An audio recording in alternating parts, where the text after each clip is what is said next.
Hello, everyone. We're going to be discussing some UFO theory today. I want to bring Ben in. Hey, how you doing, Ben? Hey, what's going on, everybody? We're all getting started here. We're going to do a roundtable. It's just going to be us tonight, and maybe Ian's going to join us a little bit later. So, and hopefully Gerald will be here in just a little bit. But real quick, Ben, you got an experiment to put up right now?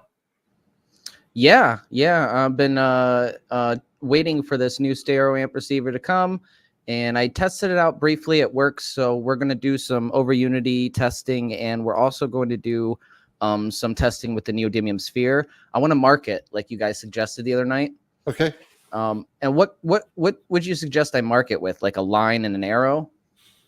Well, yeah, just something indicating, you know what I mean? Which Some direction? direction. Yeah. Okay. Yeah, I'll mark it with a line and some arrows across in one direction, and then we'll see if we can tell like how fast it's spinning, because that'll give us a better indication. Right on. Let's do it. All So right. go ahead and get set up, Ben. We'll get this thing Put on the going. lab coat. Yeah, let's get it Yeah, going. put on your lab coat and let's go. Right on, man. Right on.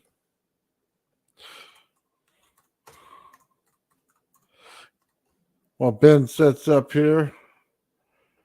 Oh, of course. I tried to say hello and I messed that up. Okay. So guys, is there anybody out there that's got anything going on today while we're waiting for Ben?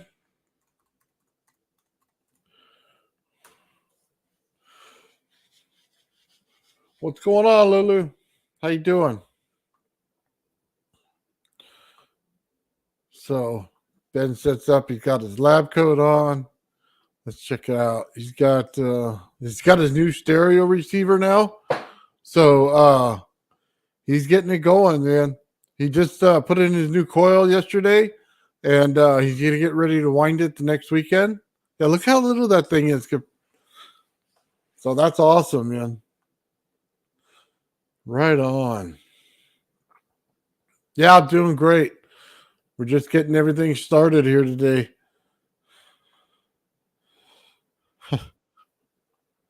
Right on. Oh, Ian's here.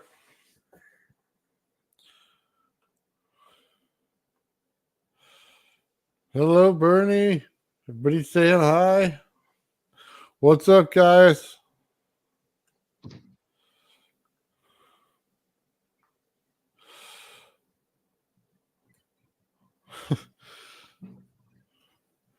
Downtown DC.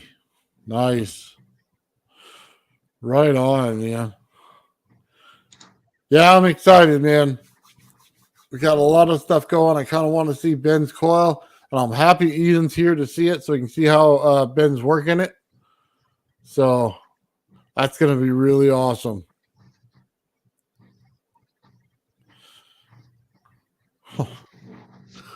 We've got it all set up. You can see it. I know he's working on it earlier.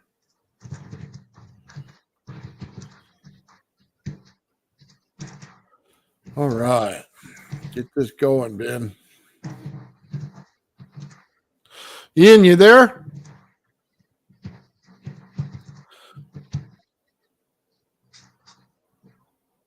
I can't hear him. Maybe he's not yet. Hey, Ian. Yeah, so I'm using my phone for broadcasting the second camera, which I usually use for the tone generator. So I'm loading up the laptop right now for the tone generator, and then that's all I need. Yeah.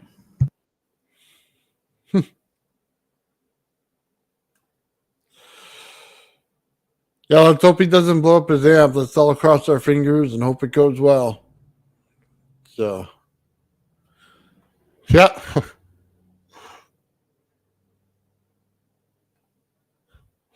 Airwaves are hot. Yeah. Just getting a little slow getting it running this morning, or this afternoon, I should say.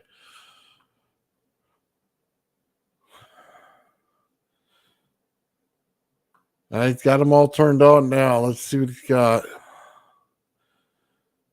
Turn it on. Get his laptop program running. He's already got his stereo receiver on. I'm kind of excited to see what this whole coil is going to do, man. Especially if he puts, he's going to say it's going to mark the direction on it. So that should be awesome.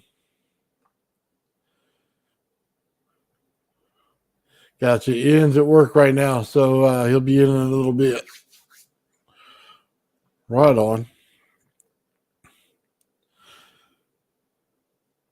Yeah, there you go. Almost got it, Ben. Yeah, here we go. We're looking at it.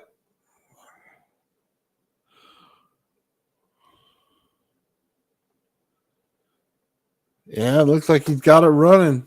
All right. He's got the circuit going. Yeah, he says thumbs up. Let's go.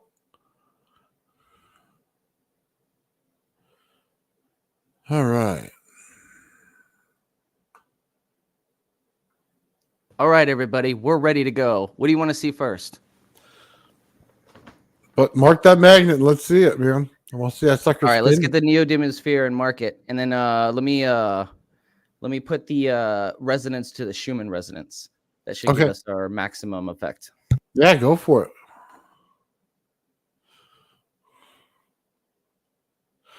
What's up, everybody? Man, this is going to be fun. I like these coils. I want to see what it's going to do. Yeah, we're getting there.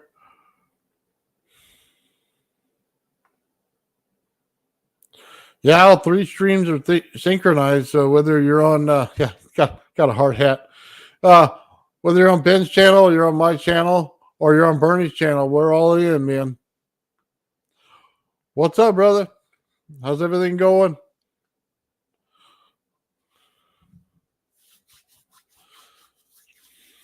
All right, let's see.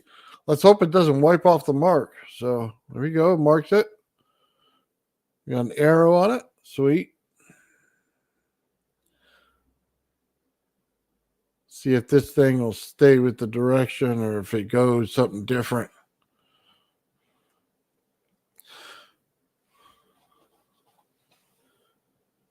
Do you hear that? Okay, if you can't get down to 7.83 hertz because of the amp, you 2 channels on the output difference. Cool collaboration, absolutely.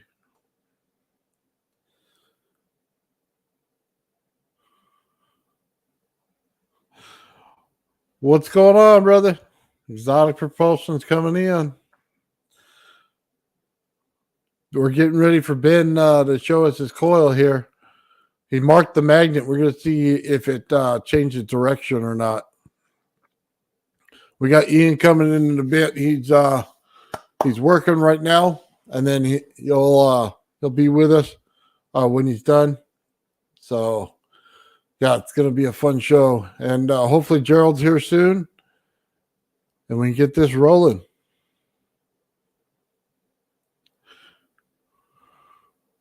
All right.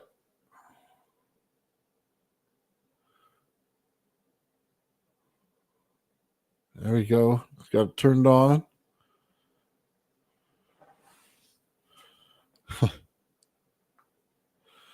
Putting together a great team. Yeah, we absolutely are.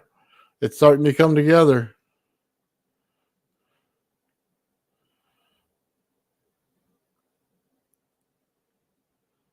Hey, Ben, can you hear us over there? Let me put him on solo so we can get a good look at this. He's got the neodymium sphere in there. Sphere, sorry. It's not moving yet.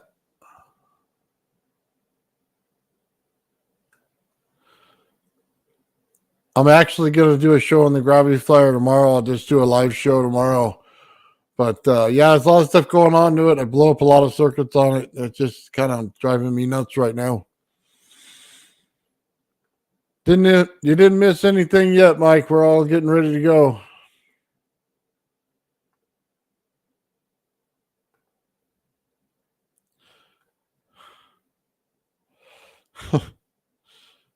All right, Ben. Oh, moving a little bit.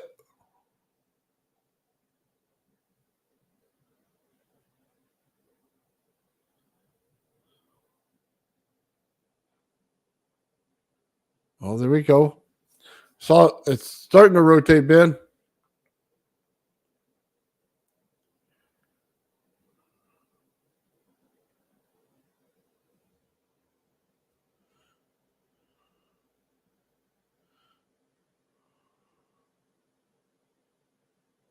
It's not like looking like it wants to start.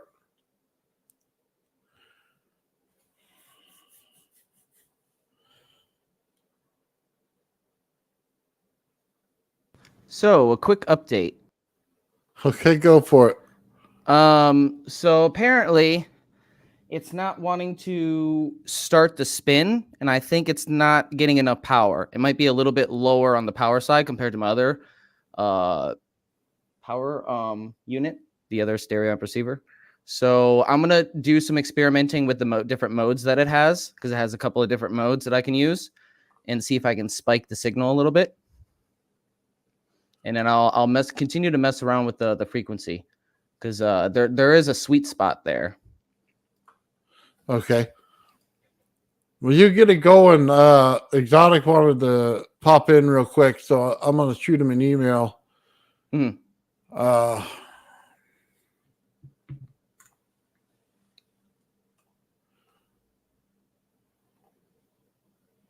You know what I could do, though? Now that I'm thinking about it, I do have a second channel I can try to hook up to the second channel of the rodent coil. So that should give us a little bit more power.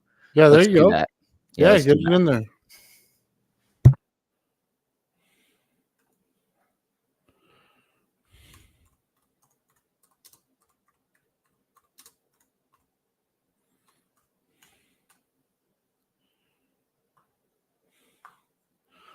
What's up, everybody? While we're waiting for Ben, he's changing his coil over. A little bit of technical difficulty. It's okay. He had to do it at the last minute, so that's all good.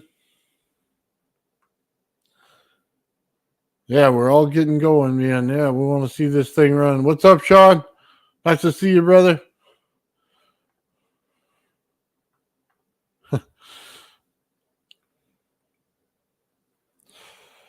Yeah, sorry. Putting up everything I can, man.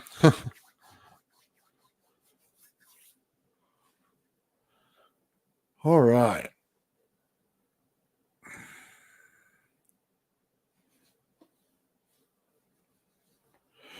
Let's see. For some reason, Bernie's notification shows up and several minutes later the crypto show.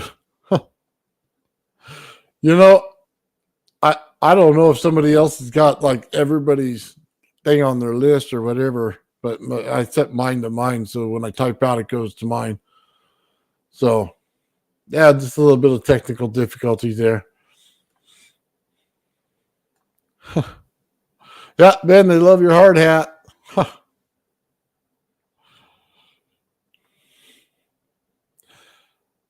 All right.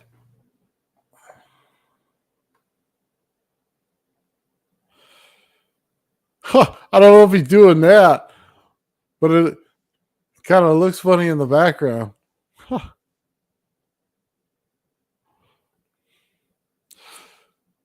What is he doing? He's setting it back up. He has the two coils, wires for each coil, and now he's setting them to the secondary one, trying to get more power out of it, get the rotation and the magnet started.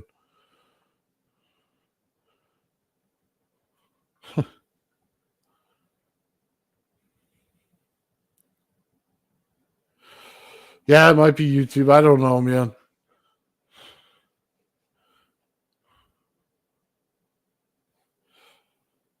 Now you're over on my right on, brother. As long as we're all watching, it's all good. We're all here to help each other out.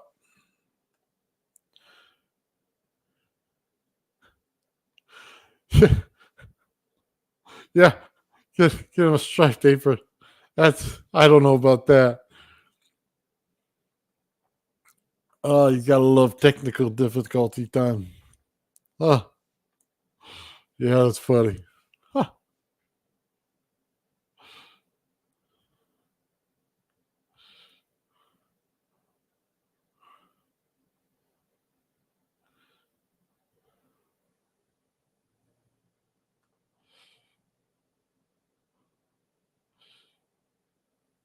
His high is funny.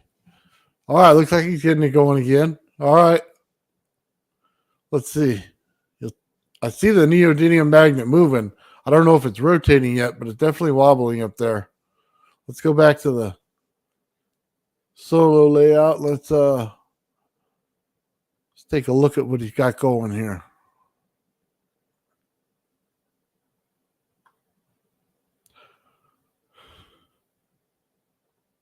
Bernie, what's up, brother?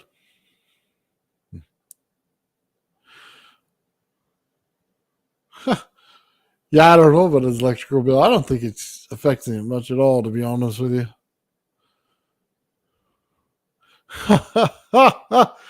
Yeah, it makes a great hat. That's funny.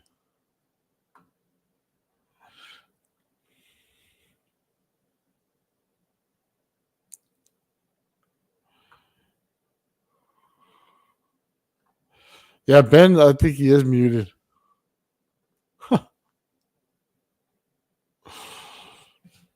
Oh.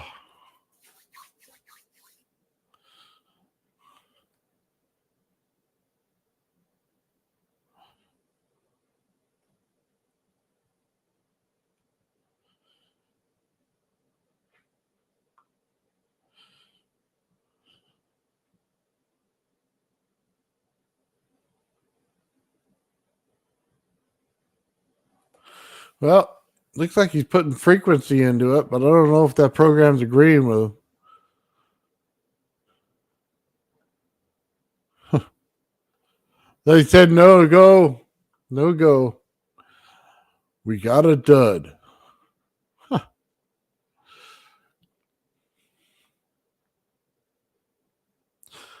Hey, Ben, have you used this receiver yet?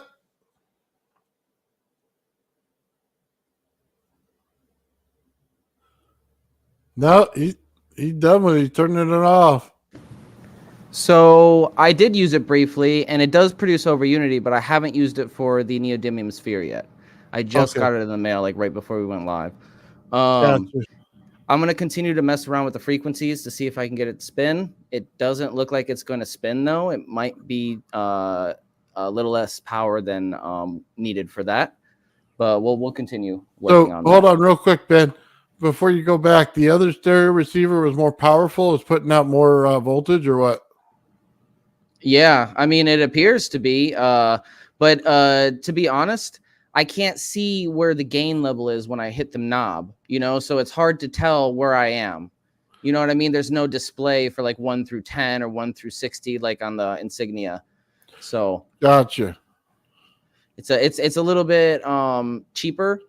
It works, but it might take a little tinkering to figure out if I can get it to spin. Gotcha. All right, well, give it one more try and then come back with us and we'll just discuss something else. Yeah. You know what I mean? Definitely. Just a few minutes and see if it does anything. Yeah. And I also want to quickly show you guys the over Unity as well, and we'll test how much energy is going in and how much energy is coming out. Right on. Okay. Yeah, I'm gonna message Gerald and see what's going on because I haven't heard him either. I thought he'd be here by now. Mm-hmm.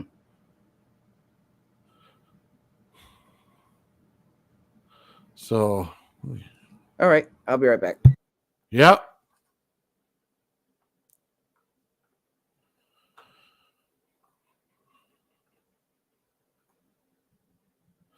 So yeah, let me I'll just message Gerald here.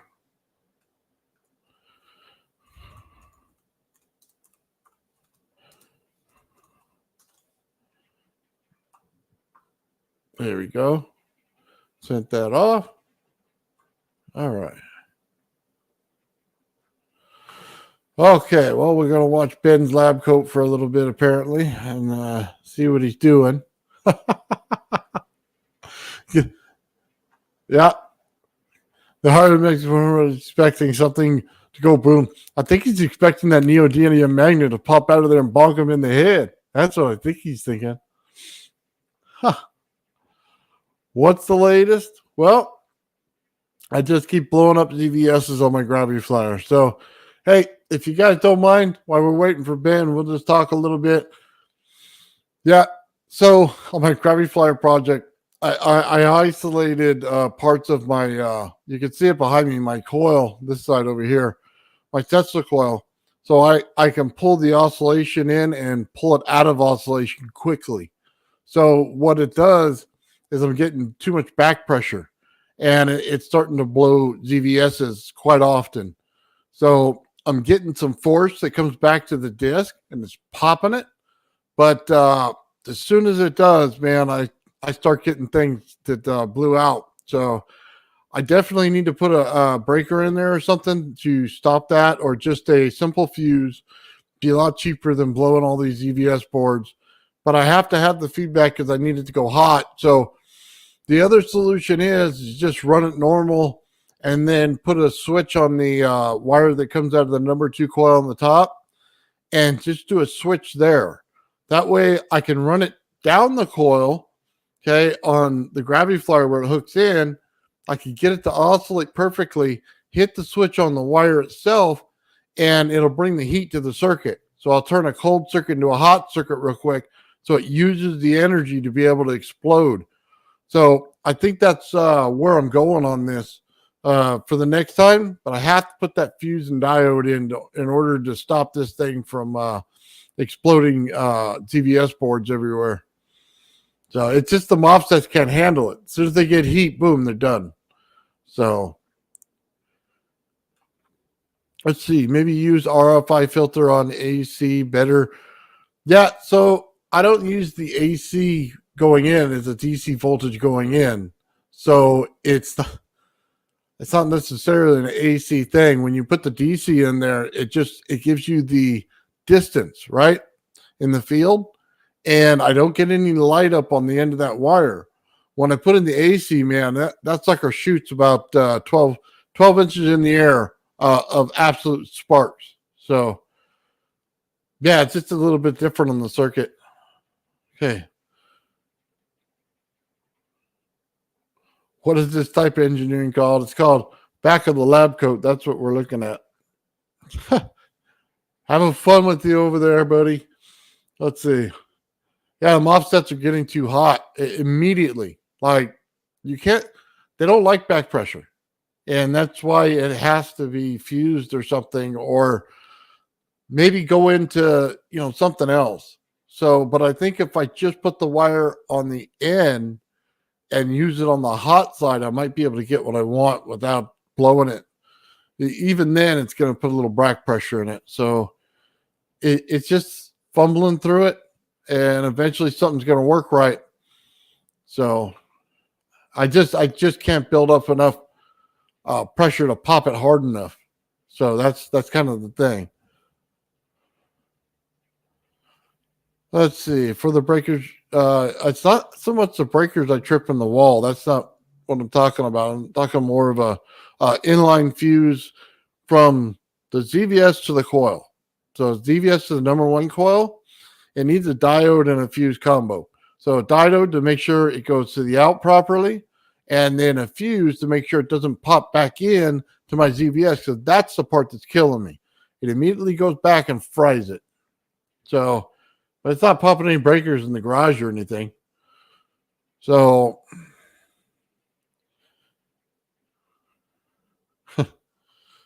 right on. Let's see. Possibly, yeah, who knows? Let's see. Back and forward pressure only happens when you're out of resonance. Well, that's kind of the whole point. I need to be out of resonance for a few minutes, or like a minute. Well, there it goes. Hold on. You get that thing rolling? Let's see. It's got something going.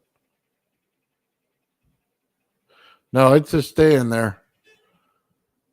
I think he's going to have to tinker with this thing. It doesn't have enough flow in it.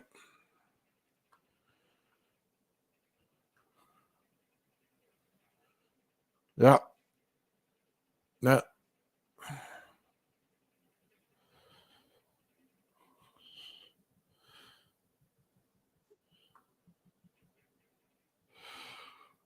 What's going on, brother?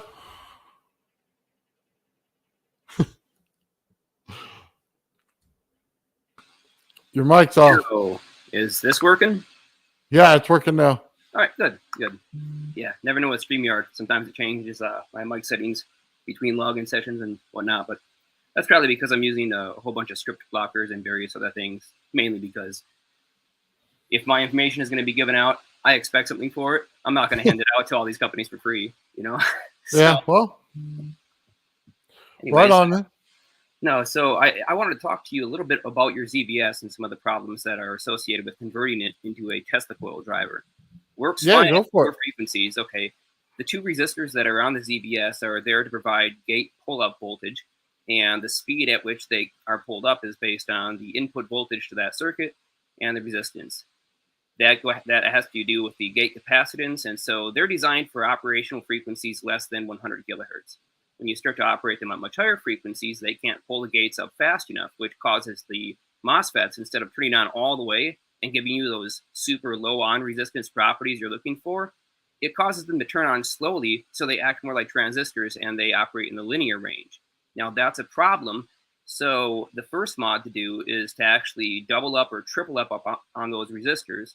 I believe that the diodes on the board that you have can handle the amount of current if you divided your resistance by 3, just so you could pull up a little bit faster. That would get you into the 300 kilohertz range. You may need even less. I use only 5 ohms of resistance on my pull-up for my high-frequency 400 kilohertz CVS circuits. That is way lower than the 50 ohms that comes on those boards. So, well, it's not necessarily getting it oscillating in the beginning, right? So I get it oscillating at 280 kilohertz, no problem. Okay. And it's perfect oscillation. It doesn't blow any boards. It's when I start pushing back on it, you know what I mean? To get a hot voltage out of it. So I when want you to start to load your secondary? Yeah, when I want to put the power back into the primary and hold it for a second and then burst it out, that's when I'm having trouble. Okay, well, that makes sense. And again, here's why. It's for the exact same reason that I talked about. Your MOSFETs may be switching, but they're not carrying a huge amount of current when the secondary isn't under load. When you put it under load, it magnetically feeds back to the primary, which puts your primary driver under load, and your partially conducting MOSFETs are losing a huge amount of energy due to the fact that they're not completely turned on. So fix your resistor problems, start with that, and you'll find that it probably fixes a lot of your problems right off the bat. And then you can deal with your connections on capacitance. Obviously, you want really short wires. You don't want these long leads. You don't want them wrapped around each other or coiled up. That causes extra leakage inductance and can throw off the circuit. You'll end up with just a bunch of additional heat in that case if you have all this leakage inductance that won't be generating any extra output. So it'll feel like your primary is really hot, but for some reason the secondary just isn't oscillating. That's because the frequency of the circuit is supposed to be coupled to the secondary. And if you have like 2-foot wires going off your primary to your ZVS, that's a huge amount of extra wire that's going to drop the frequency, and it will no longer be in resonance with the secondary. Right. So the wires are about 5 inches. Very good. So they're very short. So like I said, it oscillates perfectly, and that's with the capacitance of the gravity flyer. So, or the load, however you want to say it. So basically, it resonates at about 710 on the secondary, and then when you hook up the gravity flyer, it resonates at 310. When it goes into perfect oscillation, it starts resonating down at about 280, and it sits there perfect. And I can boost it up to about 80 volts on the DC side without a problem. Okay. And it does not blow. So it's a monster, right? The thing is, I need the hot side. That's why I said it goes in cold because the wire's down the throat of it, right? So it's adding like it's like a number 2 coil is expanded is what it's doing. It feels like, right? When you put the thing down the hole, it's like I added a bunch of wire to it. Is what it's acting like, and it comes out ice cold on my center plate. Now, in order to use that energy, I need to heat it quickly. So I need to pop it with heat. So I can either, do the back pressure, or I was thinking I could just take the wire that's coming out, since it goes nowhere right now, of the set number 2 coil, and I could put a switch on it and just switch it and then automatically hit it for 1 second like a button and then pop it with heat. and then just throw heat into the circuit so I can use the energy real quick and create an explosion. Okay, so that's a possibility. I have a video up on YouTube on my Exotic Propulsion channel about a super simple solid-state Tesla coil. And that thing can crank the heat at a low operational battery voltage of like 8.4 volts input. And so you can physically put your hand. What I did is I hooked up the output of this coil. It's like a 30 gauge secondary through a 40 watt light bulb. And then the other side of that 40 watt light bulb was connected to a hard drive platter that I had up on an insulating post. It's like a foam cup or something. And I could place my hand really close to the platter, and within about half an inch or so, you could really feel the heat that was being generated in the air just from that capacitive coupling. And at that point, what happens is it goes from drawing like 2.5 amps up to drawing almost 7 or 8 amps. And it delivers that power pretty effectively and still maintains to keep the circuit cool enough. And the way that particular circuit works, it doesn't have a resonating parallel capacitor, so it can shift frequency really, really quickly, and it can do it very effectively because it's purely based on current transformer feedback from the secondary. So imagine it sort of operating like a Slayer where the secondary base feedback sets the frequency, but imagine that it operates more like a ZVS because instead of going into, directly connecting to the base of a transistor, in this case, it goes into a transformer that push-pull operates the two MOSFET gates and powers them directly. And then so it also has a set of 4 diodes that clamp off the voltage that can be fed to the MOSFET gates. So there's no need for Zeners or lower power things. You can use nice fast Scotties. And that circuit you can instantly just, as soon as you couple, you can feel the heat immediately in the air and it just starts pouring off and you can feel that on the surface of your hand. So nice. In terms of like bumping power into it, I designed that driver to operate my gravity flyer and get the heat in there. And you can immediately hear too, the whole thing go into resonance. It starts to make a really interesting hissing sound, and then you start to get coronal discharge because of the electric field volts per meter suddenly being increased due to the high frequency injection. So I'll have to talk to you about that circuit, or you could even put that video up if you wanted to. I guess I could send you a link from my channel. I also send it in the private, and I'll pull it up. So because I'm working on the ZVS. I got this thing, man. You put it on the gravity flyer, put it outside.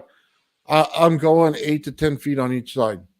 This thing is lighting light bulbs up everywhere, right? So I know there's plenty of power in this thing. Okay, it's getting that conversion, and there's so much static in the air based on the way I changed it. I changed the leads going on the plates, everything. So it's so much better. Like I don't have to wait for static to build up. I could build it up right away because as soon as that Tesla field goes on, it's already set the field. So now I can fill it. I don't have to wait. The only thing I'm waiting for is my magnets to get into resonance with my plate because they start sending off that ring. And if that doesn't come in clear, you have problems. So I'm just waiting for that to come in. Once that comes in, man, boom, I can hit it. So you got that? Let me look in the. Yeah, I'm trying to find it on my channel here, and my computer is basically just dying from attempting to do the stream and allowing me to search. So, gotcha. Try one more time. Let me look it up. So Ben, no go here. Yeah, with the neodymium sphere, it's not powerful enough. We'll have to figure something else out. I'll probably get a new one for that. But in the meantime, while you guys are chatting, I'm gonna do over Unity test, and just so you guys know, because I won't have my mic on, I'll be doing 25 hertz or a lower frequency range, and then showing you the voltage and amperage input output, and then compare that to 800 hertz on square waveform. Okay. I don't have the reference circuit hooked up right now just because the fan, one of the fan wires disconnected. I was hoping at some point, maybe on stream, maybe I could just solder it together real quick. It's just one little wire. Gotcha. Exotic, this is your channel. There it is. Okay. Nice. It's the thing with the light bulb in the center. Thanks. I'm still literally waiting for my page to load, so I'm just going to go ahead and close this. And see if I can pull it up. It's okay. It's like that. Yeah. Tell me which one. It's that one with the red cup on the left and the plate on the right, or what? The red I don't coil think on I've the seen left that and one the yet. plate on the right, and the light bulb in the center. It's Okay. Second row down, second one over. Yep. Okay. Just a quick update. This on the other screen so I can see it. Reviflyer Tesla driver board again, so that we could get the maximum power with the absolute minimum number of components. And I would say this is it. These are snubber capacitors, which aren't required but recommended, and this is just an LED indicator. So this whole circuit here, the entire driver, is just 2 MOSFETs, 4 diodes, and a center tap inductor, which you could also use 2 separate inductors, and it works perfectly fine. I've got one already set up over here and plugged into the power supply. And to show you what we have going on here, the output wire from the secondary coil is passing through this 40-watt incandescent filament lamp and then terminating on this 3.5-inch hard disk platter just being used as a top load. So what this is going to show us is that under various loading conditions, this thing will crank the power. I'm now going to bring it up to 8.4 volts. It will operate very nicely up to 16 volts.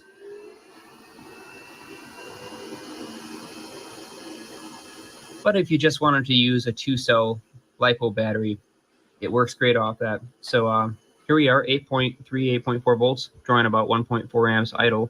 But if I give it a bit of a capacitive loading, check this out. Boom, that is full illumination past 40 watts. So we are passing more than 40 watts through this incandescent 40-watt bulb now. And you can see we're drawing quite a bit of power now, 8.2 volts at 6.7 amps. And so the rest of that energy is actually going into... Okay, so hold on.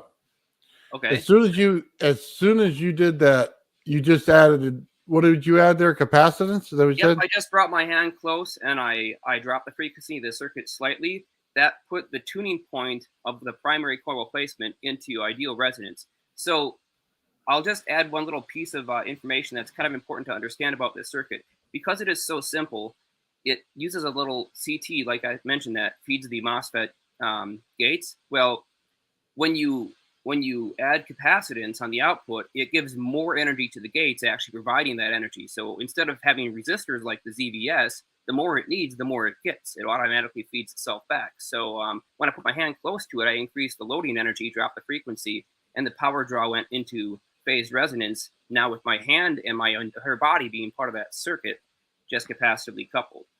Now, so the next part is what I was talking about, the heat too. Let me just tell you something right now. I've been talking to TT online. He's on the Gravity Flyer group on the Facebook, and we're talking about building a pure capacitor without the center plate being metal.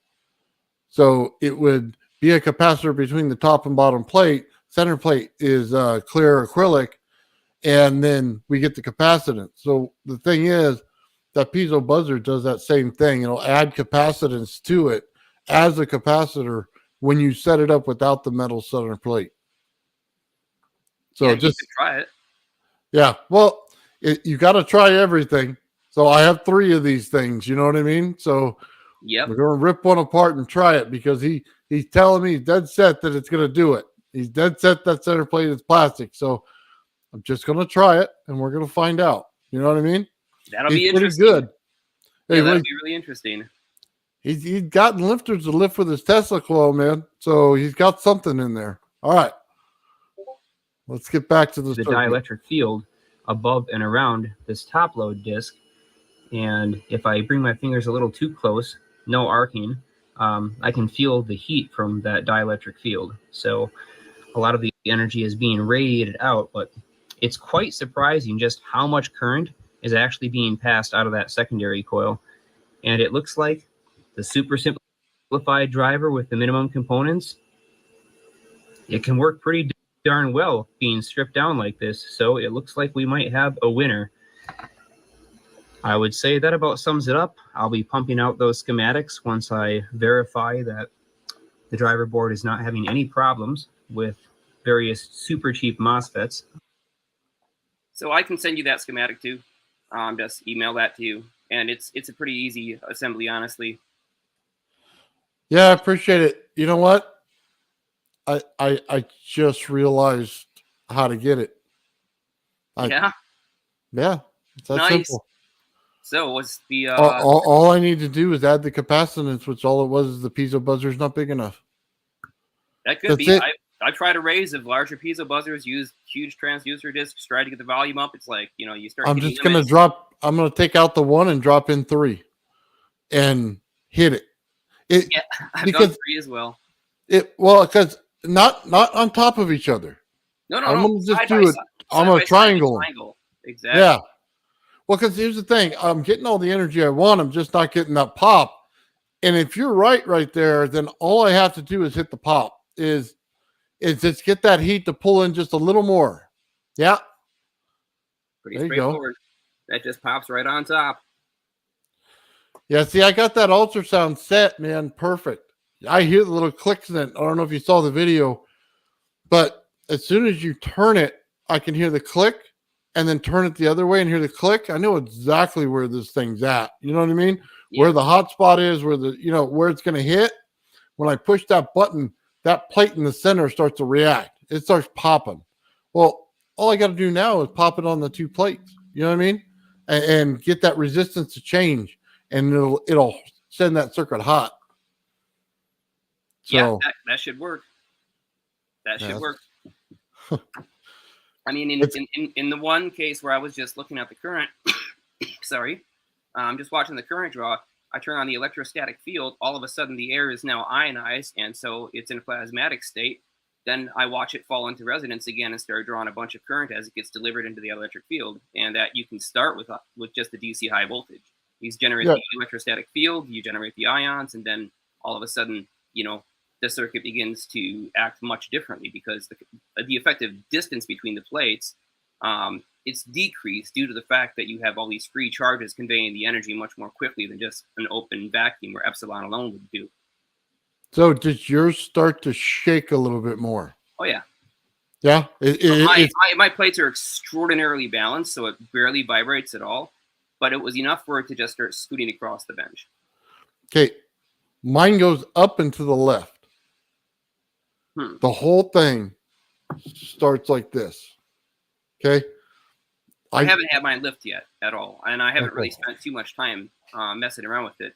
I built it. I tried a few variations. I thought, I already have another solid state version design that is quite different than anything else that so far we've seen from the Grubber Flyer community, and I haven't disclosed all the details of it, but I've done plenty of descriptions of basically how it's assembled, and it uses a bifilar pulse coil in the center, and that coil is made out of carbon, which kind of acts like a plasma on the surface when you pump it with current. And the reason for why is carbon nanotubes transfer electrons at a speed of 42 billion times faster than they actually flow through copper. So you end up with this relativistic effect that's added to the electric field, and that generates torsion. And we want that torsion to actually exert forces on the charged plates on the top and bottom. So it has a positive plate on top and a negative plate on bottom, just like the Grubby Flyer. The difference is instead of just having 1 plate on top, there are 2, and the same thing on the bottom. They're spaced out just a little bit from each other by about maybe 1/8 of an inch. And lasers come in from the side in order to push charged particles that are generated or pulled from the vacuum out of that system. And so the way that it operates is quite a bit different in terms of the dynamics for a pulse field. But what it's doing, in my opinion, is the exact same thing as once that Grubber Flyer gets in the air.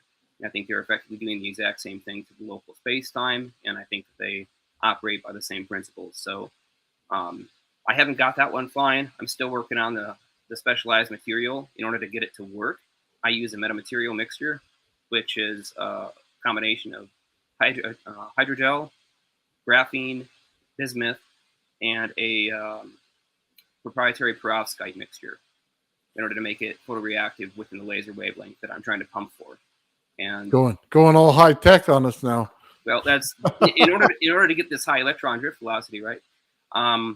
The hydrogel is saturated with graphene platelets. The edges of the platelets are super sharp, which means that if the electrons experience this magnetic torque that makes them twist, and these platelets are aligned flat, the electrons are all going to be trying to push. They'll be pushed to one side of the platelet, and when they reach a high enough potential through the hydrogel, they'll leap off, and that gives them an incredibly high velocity because it's like releasing a spring or releasing, an arrow from your bow, and it just pops back. So you built up the tension electromagnetically by using the torsion field, and now you're just getting a sudden release. Well, that release then has to interact with the vacuum at very high velocities. So now we get relativistic effects inside of a semi-solid material, which is kind of nice because how else are you supposed to achieve ultra high velocities in a really short distance? And that's one of the ways that, I'm suggesting that's why we use graphene platelets, because it's a really simple, cheap, easy solution. I mean, I just make them in a sonicator. It costs me almost nothing. And so for like $5 of graphene platelets, I can make my material coatings for all 4 discs. Gotcha. Yeah, I'd stick to the old school stuff, man. I push out so much static electricity I can fill the room within less than a minute. So it's all in the you have to set up your top and bottom disc as a little capacitor when it goes from the high voltage to the plate itself. And you have to put something in there that's going to create the static. So like I always test it with a dryer sheet, and a dryer sheet will do it real fast because it changes the ability for it to throw out everything. It immediately takes the very, very low amps that I'm putting into it with a very high voltage, and it automatically converts it quickly. So you're getting the field filled up quick. So I don't know, man. I hope your high-tech way works. It'd be cool to see. I hate moving parts. I'm looking for a better solution and trying to maximize the field stresses that are present there. So it is a much more difficult approach. There's no doubt about it. But I figure it this way. We already have 20 people or more in just, the Graviflyer communities that we're part of that we know have working, testable. And by working, I don't mean they actually fly, but I mean the motors run the high voltage supplies and test the coils. Everything is functional, basically, so they can do experimentation, right? We already had plenty of people working on the mechanical version. I want to do something different, so instead of just repeating what everybody else is slowly coming to the conclusions of in terms of what does and does not work mechanically, I'm just going to try to avoid the entire thing altogether. And so, yeah, mine will take a lot longer to build than the mechanical version, but also it's going to give me a lot more control than the mechanical version because no moving parts, no vibrations, no false measurements, all direct control. Got it. Yeah, I was thinking, to be honest with you, just to put a shell on the outside, because this thing is absolutely awful at retaining the field to get it thick enough to hold everything in that you want. You know what I mean? Mm-hmm. Because as soon as you start overdoing it, it starts spilling out. So there's not enough rotation on the outside for the Tesla coil because it's static in the center on that plate. It needs rotation for the entire craft in order to get the field thick enough to hold it in. And when I put the Tesla coil on the discs themselves, then the field gets thick enough to hold things in and push things out at no problem with no loss. So you really need a rotating field or a rotating disc or a rotating outside, enclosure in order to get this thing to hold it properly. So you're going to have you're going to have some form to hold it in unless your actual frame holds it in no matter what when you build it. I mean, as far as the enclosure goes, I was already advised that this can be completely enclosed and be fully operational. The field will extend beyond the enclosure and still operate on the outside. And so there are a couple of things that I'm looking for characteristically coming out of the system. One of them is an extremely high frequency optical output that will be significantly shorter in wavelength than the IR pump for the diodes. And so that's an easy enough thing to look for because it'll be visibly pink. The second thing that I'm checking for in the solid state system is part of its operation does involve the production of antimatter through separation of virtual particle pairs in the vacuum. So in order to detect the signature of antimatter, I do have an extremely sensitive Geiger counter that I've got a large pancake probe, window probe on, and if I hit there, I'll know it immediately because I'll get a burst of clicks. And so that will tell me that I basically hit the Schwinger limit in terms of field energy required to separate virtual particle pairs. And if I can get there, then that's this thing is much different than Grab a Flyer in terms of its lifting capacity. Theoretically, it should be capable of lifting maybe 10 to 15 pounds in addition to its own weight, which kind of puts it in a different class of devices. Yep. I think he built with a solid plate in the center, he built a field generator and it happens to lift. Right. I in no way think he built it to be a craft that goes airborne all the time. That it's supposed to do that. I think he got lucky that it lifted, to be honest with you. But it's definitely a field generator if you know how to tweak it. So I don't know. There's a whole different way to build one of these things. It's so much easier.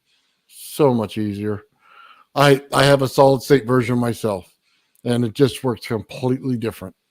Exactly. But you're playing around with it at least, and that's really important that we kind of diverge, because you're going to learn things from those types of experiments that you won't ever see on the emotional version, and then you can apply what you've learned there and get a better comprehension or understanding of what the field geometry is, what kind of potentials are needed to saturate it, what kind of magnetic fluxes are actually required to get the penetration depth or eddy currents if they're involved in this scheme. So, there's a lot of questions that it helps answer too, and it gives you a little more control because it's not shaking around and jittering.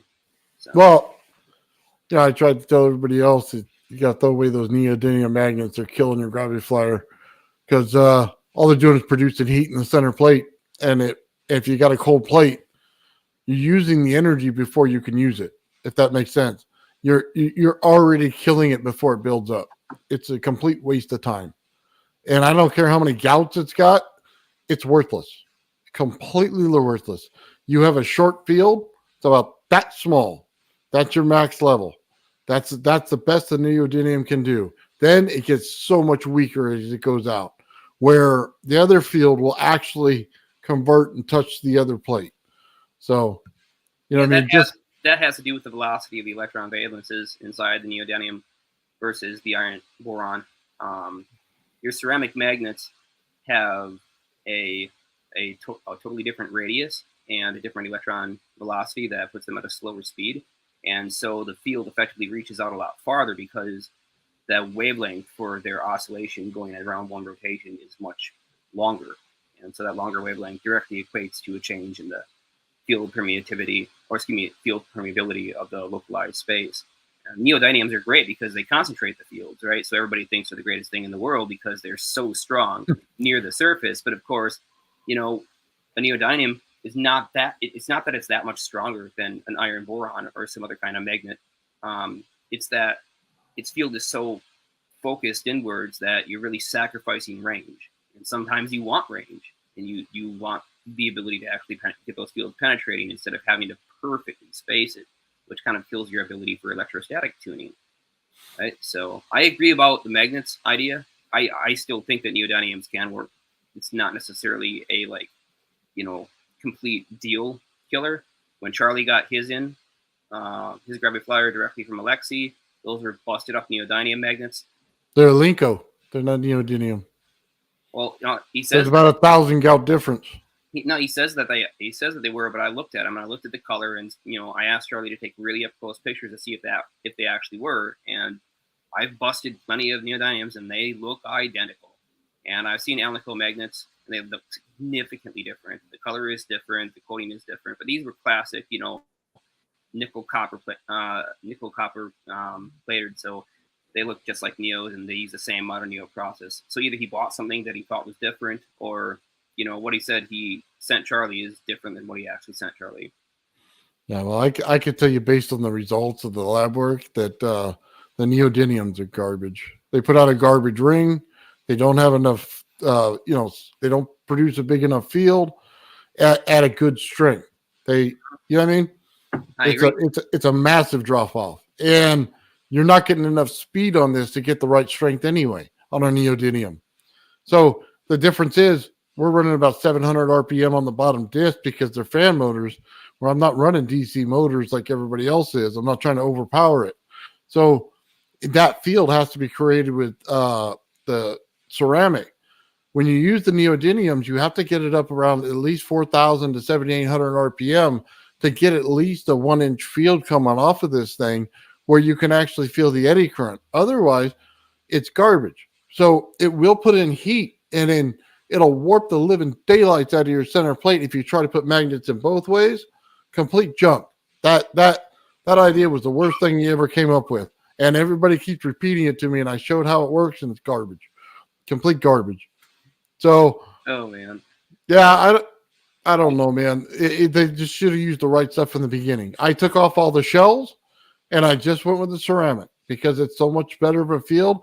I get a beautiful ring out of it. I get a Tesla coil ring out of it because all the wires are weak. They're low shielding on all of these wires. So you get one ring somewhere, you get a ring everywhere else. You line them up and you amplify them. So it gives you the proper stuff to work with. This other DNM garbage it was a killer right off the bat. Immediately used up all your Tesla coil energy. It was worthless. So at least that's my opinion. Yeah, there's a lot to consider there. I mean, I'm just thinking about the hundreds and hundreds and hundreds of hours that we put into testing these things, and like I told you, it's a field generator. I'm not lying to you. I can produce a beautiful field bubble out of it. Okay, and you get that Tesla coil spinning, it's a whole different ball game. Now, my solid state version has a Tesla coil right in the center. Okay, and it has the primary on the outside. But then the other two, coils on it are much different. So it's just a better way to go because then it allows me to do everything I want. Okay. And then I get the vortexing. You know what I mean? I get that thing to build up, and it has a shell on it. So it's not anything close to what I'm going to show anybody until it has its final result. You know what I mean? But it's a beautiful machine compared to the Gravity Flyer, you know what I mean, that we normally deal with. Oh, yeah. I'm going to see if I can pop this up real quick, speaking of rotating fields. Okay, don't know where my present window went. Try that again.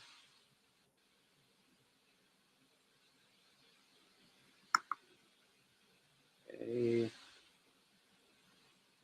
All right, I guess I can just share. I'll try this. This is probably gonna have problems playing, but we'll see. So this is the phase controller for the 6-phase bobbin spacecraft coil system. And when you get the compass synchronized up with the rotation, you get this really good coupling. So that thing will be just cranking around and start shaking back and forth. But this is just to kind of show that you have a rotating field and that you can generate a very strong rotating magnetic flux there in the axial direction. The neodymium on the right, or excuse me, the lights on the right is following the field. Right. The lights on the right are telling you each of the coils that are firing. It just tells you when each of them is connected to which MOSFET here. So it shows you what the coils are doing effectively. Okay. And it's just an indicator. It's a way of, if you don't have a compass and you don't have the detectors on, you can still see what's going on. But this thing, that's at pretty low frequencies. And so I'm going to go ahead and stop sharing on that screen and then go back to see if I can do this one.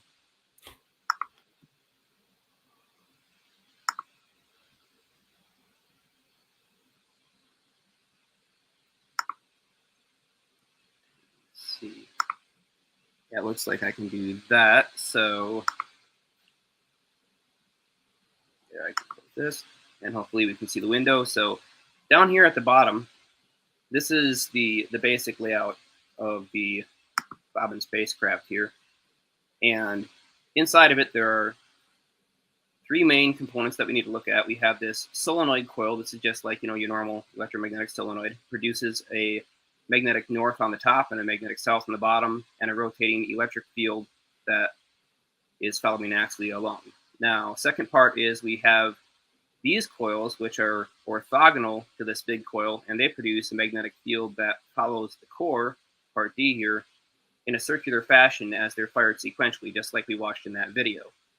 So what they effectively do is when we combine this type of field with the magnetic north on top and south on the bottom with this type of field produced by the bobbins with an electric pole on the top and an opposite electric pole on the bottom.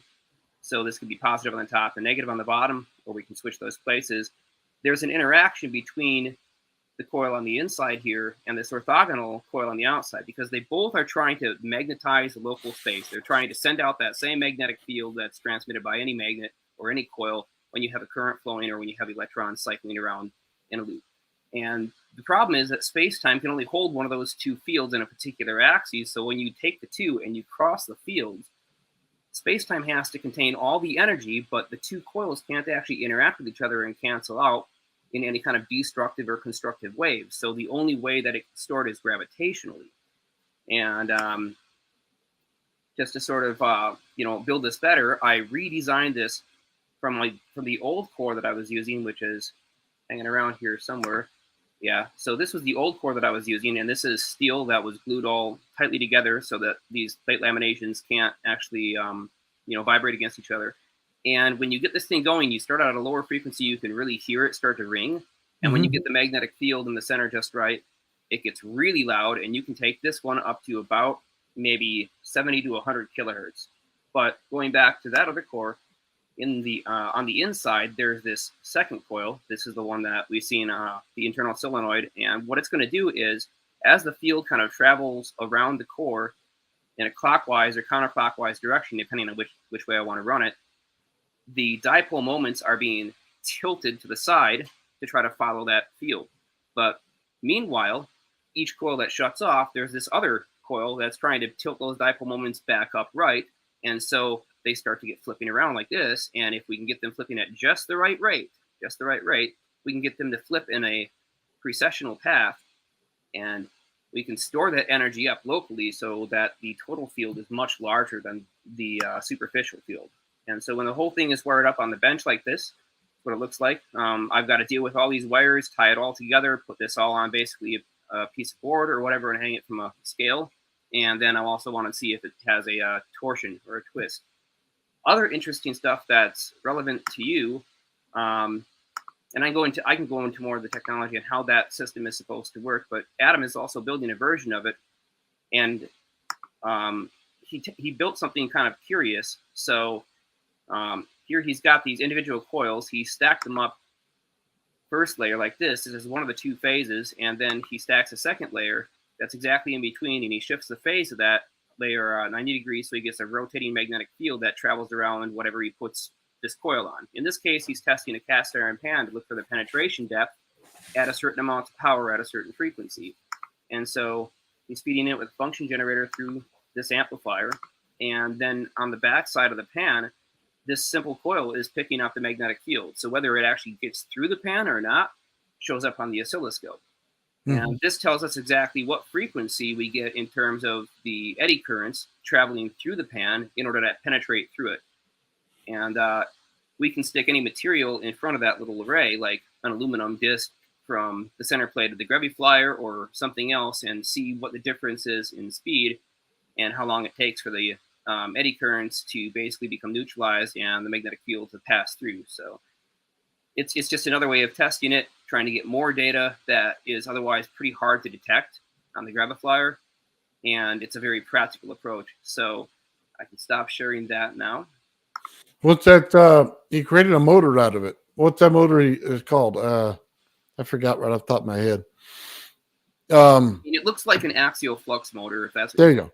The winding design. Yeah. And then when you cross it, you can run the eddy current into an aluminum disc and get it to spin. Right. You could do that. Okay. Yeah, I actually asked him to take a video of doing particularly that because I figured that would be a good demonstration of showing the rotating field. And well, yeah, because it shows the eddy current better. Right. Exactly. Yeah.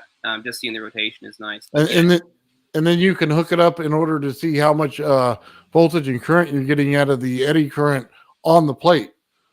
So there's a guy online that does it. I saw a bunch of his videos, but he's pulling it as a generator. Yeah, one of the other things that he played around with that I thought was a really good idea or a good approach is he put a dielectric insulator between the coil set and the back of the pan. And he charged the two to a high electrostatic differential potential to see if removing charge from the iron would cause the penetration depth to change at all. And so that appeared to have no particular effect on it at all. But there could have been issues with the setup too, so the arrangement wasn't exactly ideal.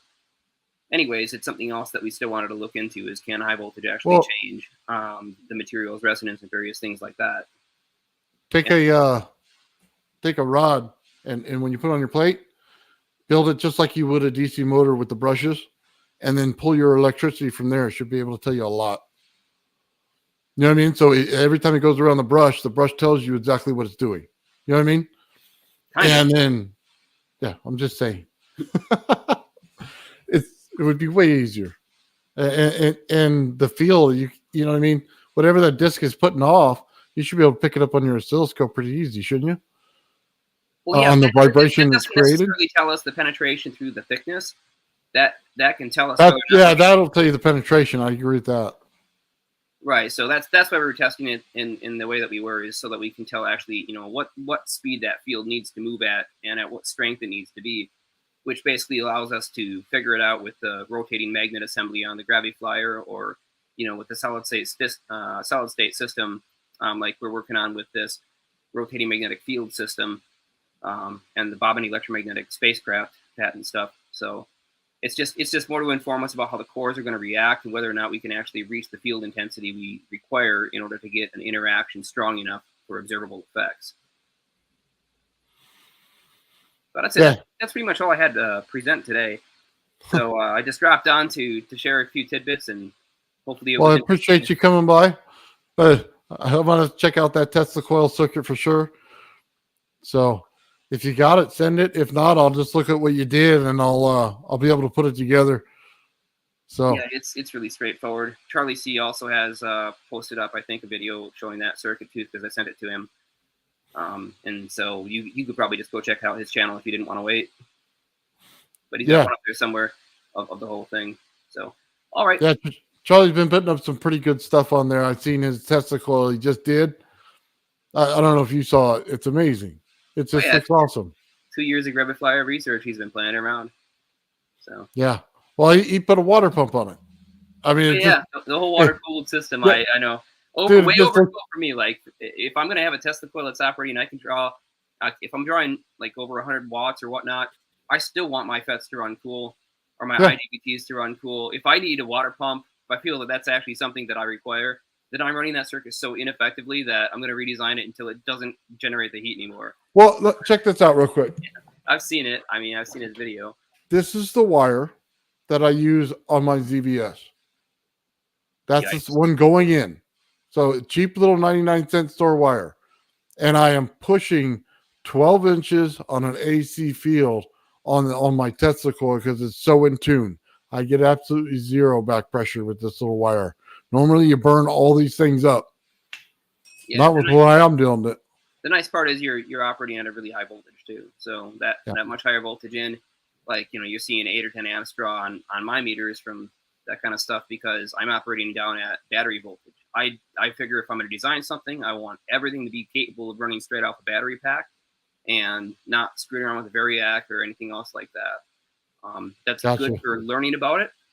Yeah, it's very bad for field deployment. You don't want to have to drag all that stuff out there, right? So if you you will need it in some versions. I can tell you that.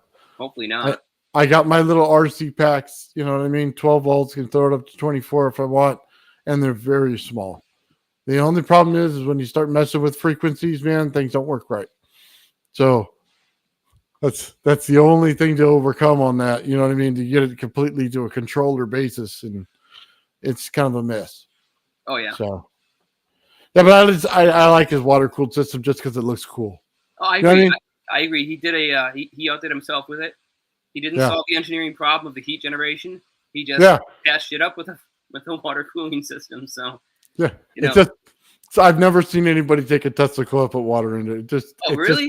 You should. It was the first time I've seen it, so I just thought it was like the most amazing thing. Not because of the functionality, just because of a cool factor. Oh man! So we used to throw these huge Teslathons, and we get people like Steve Ward and Terry Blake and Greg Lay out there and stuff, and so we'd have these massive solid state coils, and they had all of them were water cooled systems. I mean, we were pumping ridiculous amounts of power, about maybe 50 to 100 kilowatts through these IGBTs. And Oh, nice. so obviously, they're water cooled. Might have to go there and check that out. That seems We pretty don't awesome. do it anymore. I mean, this was years ago, back when before the whole pandemic thing and everything else. But we used to throw these huge testathons and all that. All that is gone now, but we've still got the equipment. And Steve's still been playing around with that stuff. So I mentioned Steve Ward because him and, what was the other guy's name? Jimmy, I think it was. Invented the first DRS STC circuits that really popularized solid-state Tesla coils and musical Tesla coils. So they're the guys that actually came up with it. Yeah, right on. That's so cool. All right, well, I'm going to jump out, and I'll leave it to you guys. Right on, man. Thank you very much for stopping by. I really do appreciate it. Thanks. Good luck with your circuits. Thank you. All right, Ben, where we at? Ian, how you doing, brother? I'm good, thanks. Sorry for the delay. Work beckoned. Yeah. I think I figured out your winding on your coil, right? The one that you were showing Gerald last time. Okay. Let me pop it up real quick. Let me get my screens to work here for me. Just want to see what you say about it.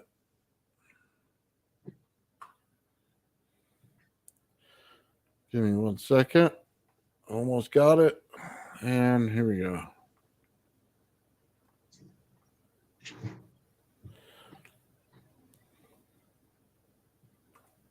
Is that anything close to where you're at? So the green represents one winding, the yellow the other. They're 180 degrees out from each other, so it's flipped over. You have a square and a triangle.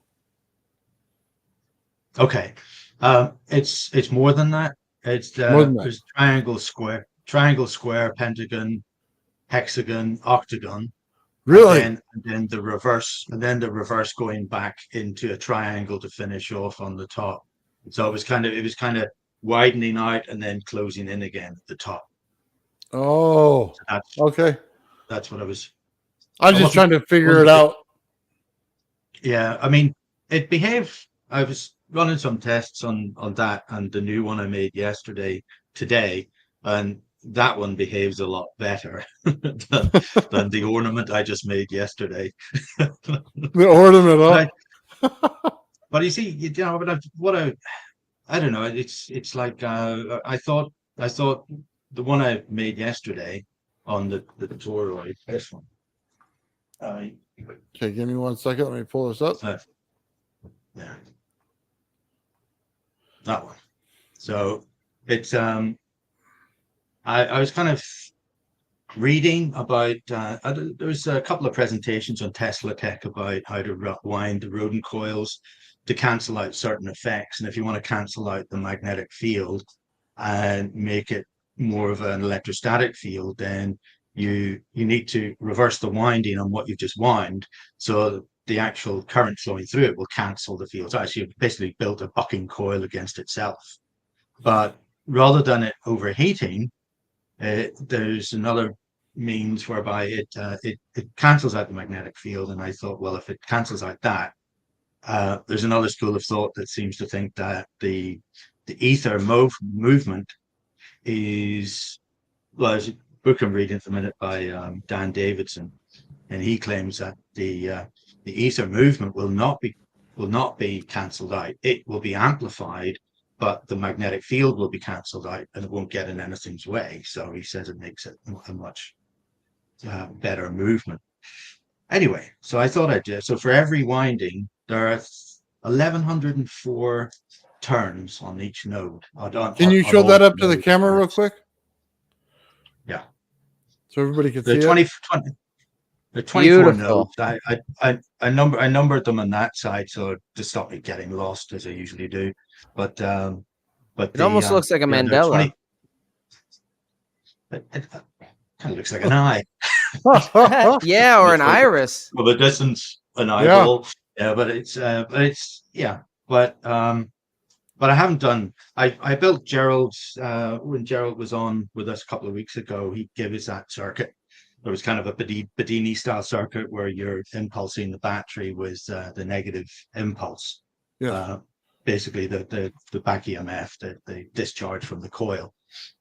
And I got, but I couldn't get any usable resonant frequency out of this that would work within that system.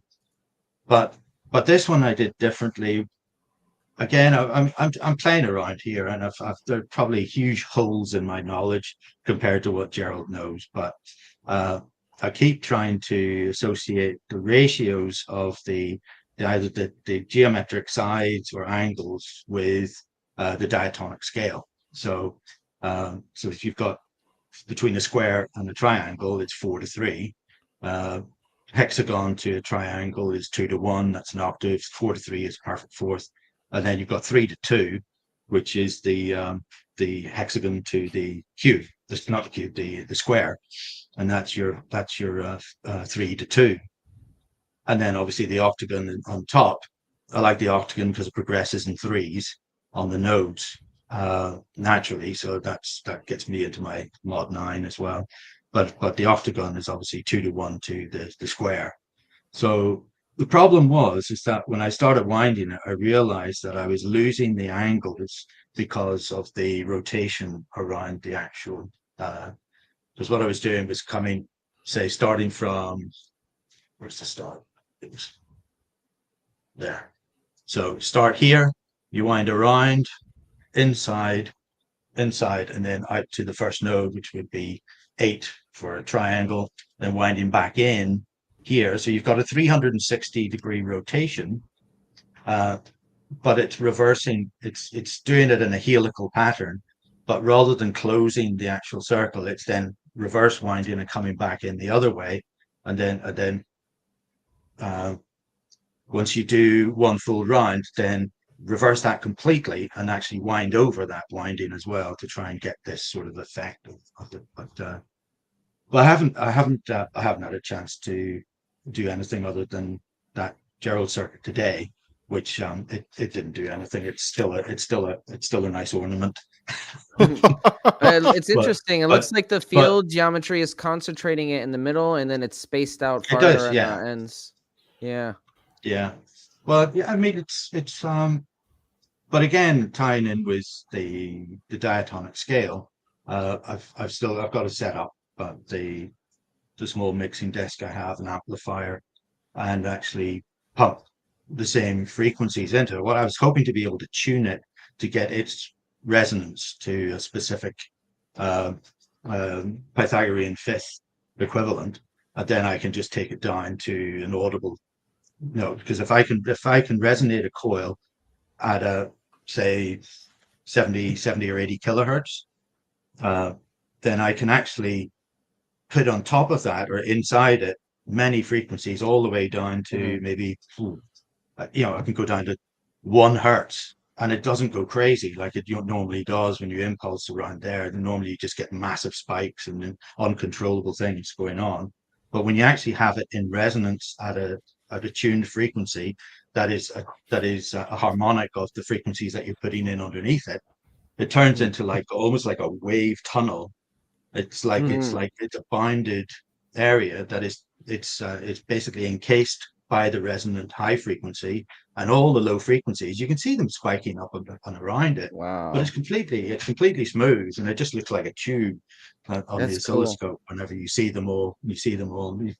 I had, I think, 6 frequencies heterodyne together going through, and you can see them all. And I don't know why, but it turns out that the duration of each kind of wave packet is dictated. I thought it was by the lowest frequency, but it was actually the frequency that was sitting on channel 2 on the resonant frequency signal generator. So that's why I've got 3 of them. It's just to be able to get all 6 frequencies. But I thought I would I doubled up on the resonant frequency to make sure that all the other ones didn't take it over. So thanks. Anyway, yeah, you have to increase the amplitude if you're doing multiples. Well, I couldn't increase the amplitude from the signal generator because I've been using Evo's boards, to I've got them stacked, so I can put in up to 6 frequencies on those boards as well. So they're impulsing, but it's high impulse. It's like I can throw in 1,000 volts per channel, 1,000 kilovolts up to probably about 1.7 kilovolts per MOSFET, and there's 6 MOSFETs. So if I wanted more power to see what that did, it's available. Basically, that's why I used its boards. But the biggest issue I have at the moment is not being able to produce current impulses, because I've been using voltage impulses for a couple of years and I'm not really seeing what I want to see. And I'm trying to figure out how to get proper, without you having to use spark gaps, to get proper disruptive discharges, capacitive discharge, not coil discharge. So I've been harping on it. Well, I've been asking Evo to see if he's finished his circuit yet, because he's been building a proper disruptive discharge, but he said he's not finished yet. And I really thought with the ZBS driver, I thought, oh, we've got it now. Then I can really start to pump some current into it, because I'm thinking, okay, 0 volts, that means it's maximum current, right? Yeah. No, you have to get a one-way unipolar impulse that is a half wave, but it's a half wave going through 0 and up to from negative maximum up to positive maximum. And that's the half wave you need, that Tesla would have used in his systems to actually get the full longitudinal wave. It has to be unipolar. It can't be a half wave going up and down. It's got to be one way right through and then terminated. And that's what he was getting from disrupting the discharge, rapid discharge, using spark gap from the capacitors. So I just want it to be easier than that, and I'm sure there's a way. And I want it to be completely tunable, and I'm sure there's a way. So it's what is your process for tuning, by the way? Well, when I've basically using Evo's system, you've got an L1 and an L2, so you've got 2 primary coils. The first one is discharged into the second coil, and so between that discharge, you can basically put in a series capacitance tuning board between the L1 and the L2. It's depending. You either flip it on the high side or the low side, depending whether you want a positive impulse or a negative impulse. And so basically, the internal diode on the MOSFET prevents it going back that way, so it goes into the L2 coil, and then you can get the coil to resonate with the series capacitors, and that's where it amplifies that discharge. Well, that's where you can tune it properly. But again, it's have your coils have at least 2 channels, correct? Yeah, well, they're bifilar. But you can use them.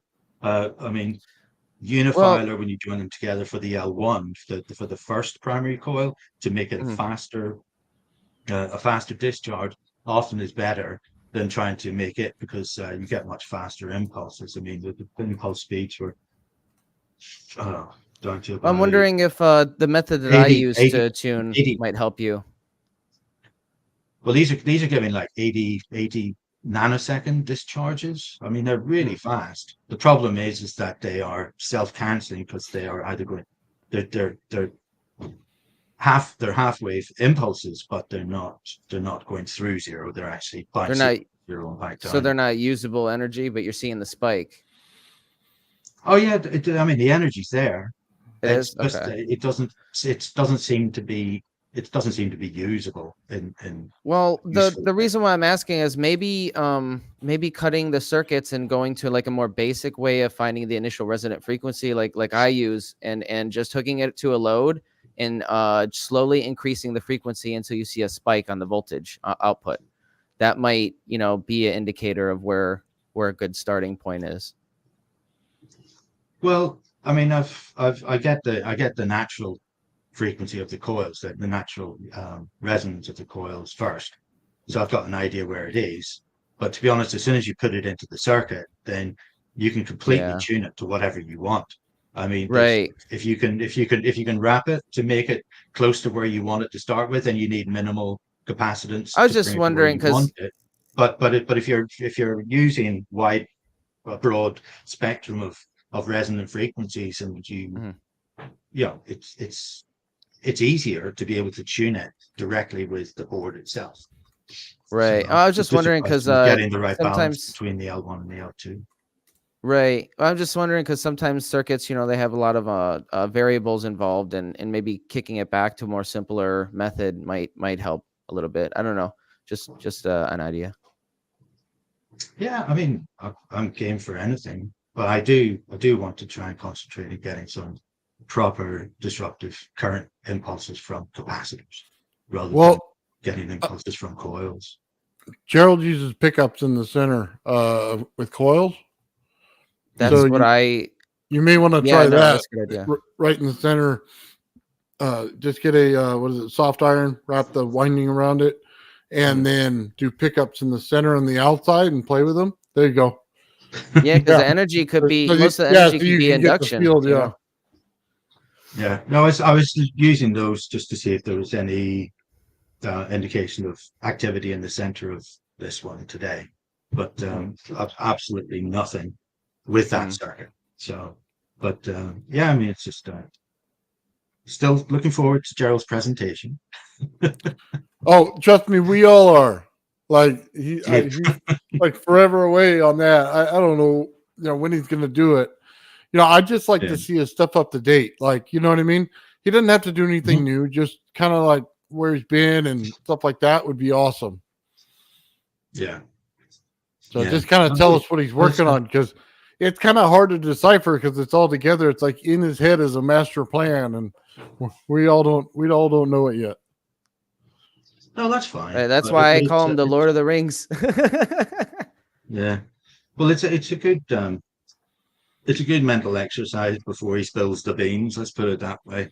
Yeah. Having a good look at all the variables that are there is quite interesting, which is why I built this in a toroidal form, because, as I say, nothing in nature moves in a straight line, and those coils, even though they're geometrically correct, are all straight lines. So I thought if I curved it around the surface and maintained the integrity of the angles internally, but as you see, that is not what happens. It's because we're using the rotation is creating almost like it's like an average kind of turn, no matter whether there are octagons, there's triangles in there's everything, but it just blends itself right into, and maybe that's a good thing for a different application, so I just haven't played enough with it yet, but it's not a complete ornament yet. You have the energy flowing in opposite directions in the coil and either channel? There is only one channel. It's a single There's wind. So because I just wanted to see how that field canceling would work. So, but it cancels beautifully so far. Well, no, it's a beautiful wind. I'm curious to see what happens if you have multiple channels on that one. Maybe you have some kind of effect with 2 channels or 3. You know what? I thought about making it bifilar to start with, but that was I didn't even know how much room there would be in the middle after I did it. I wasn't sure how far it does look crowded. how far we'd cross. But it's not really. It's all pretty much neatly against the actual form.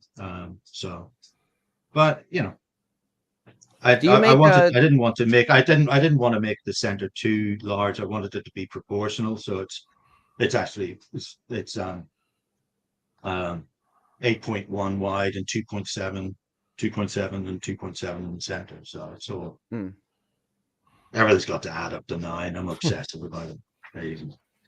That's a good thing. Well, yeah, 9 is the gateway to the 0-point energy. We're gonna find out, Ian. We're gonna find out for sure with your coils if you're getting those numbers in there. Well, it'd just be nice to know, exactly the effects that Gerald is getting from his coils and how he's getting that. That would be nice to know. I'm kind of shooting in the dark, but still playing with ideas. So yeah, he hasn't released all the details yet. He said he's got like 7 different instabilities.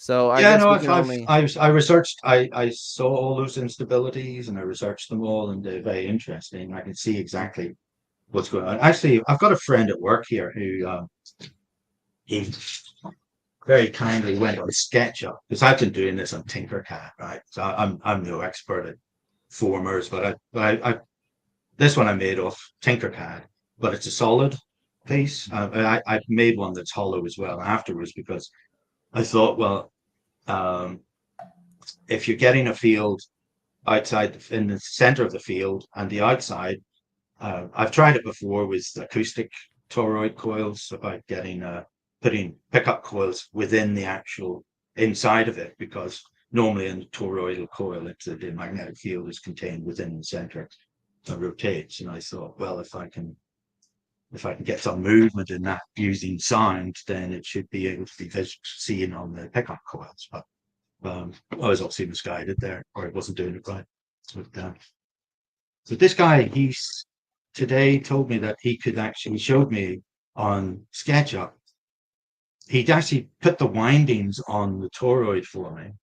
And he said, I can do as many as you want, going to as many nodes as you want, so you can actually see the winds before you actually wind the coil physically. Oh, that's cool. And not only that, That's you can cool. actually said you can add nodes of pressure points on it as well, that actually show you the concentrations of what you are assuming will happen within certain nodal points, and it will show you how those build upon each other and everything like that. So Yeah, Marco I said, said yes, that please. there's like I said, yes, please. Marco said there are certain nodes on the donut that are supposed to be they're supposed to be like you ever see the surface of a golf ball, how there's small inconsistencies, it's not Yeah. completely smooth, those bumps, those inconsistencies, they help make the ball go farther. So it's like the same idea. He said there's supposed to be little nodes, you know, on the donut. I'm not exactly sure what he meant by that, but that's what he mentioned, and that just comes to mind. I don't know. That's interesting. I wonder if you have any information on that yourself. No, I hadn't really. I mean, I was speaking of the nodal form on the equator of the torus is basically just one. Those are winding points as it stands. Oh, I gotcha. But actually, I saw Tesla Tech just a couple of weeks ago. They just released the videos from it, and I was able to see. You'd be really interested in this, Ben. There were two videos. The first two presentations were all about rodent coil wraps and different geometries within them, and also the first one was interesting, where he actually rotated. You know, you've got the rodent symbol, which looks like two sine waves, basically. Right, the fingerprint of God, where you have the infinity symbol. Yeah. So what he found was that when he actually put the convergence point, which is 2/3 of the way down on the circle, right at the center of the V, right.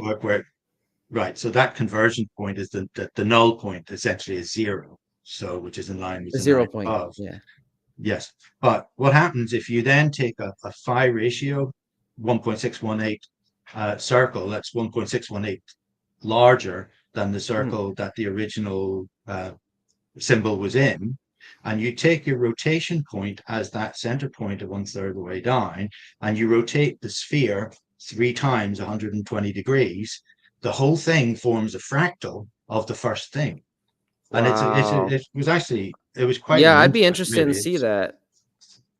I've never seen anything like that before. And then people are always coming up with new ways to interpret VBM or to use VBM. So I'm always interested in these new presentations that are coming out. Yes, definitely send me that. Yeah. Well, then on the second one, they were showing physically how to wrap certain coils in certain winding formats and everything. And second presenter, I wish I could remember his name, but he said, John Arthur designs rodent coils and builds them. He's obviously a good friend of his, and he'd broken his foot really badly in a trapped under a rock when he was trying to help some people out from under a waterfall, and they said that his ankle was so badly damaged in his foot that it was going to take probably 12 to 24 months with possibly 3 surgeries, and he may not be able to walk on it again. So his friend had designed a coil based on, there was 3 sets, there was 3 coils going clockwise and 3 counterclockwise at 120-degree spacing around a regular kind of rodent coil. And they put for the three coils, I'm assuming there was 3 separate frequencies going in. They put in, I think it was 256, 432, and 512, right?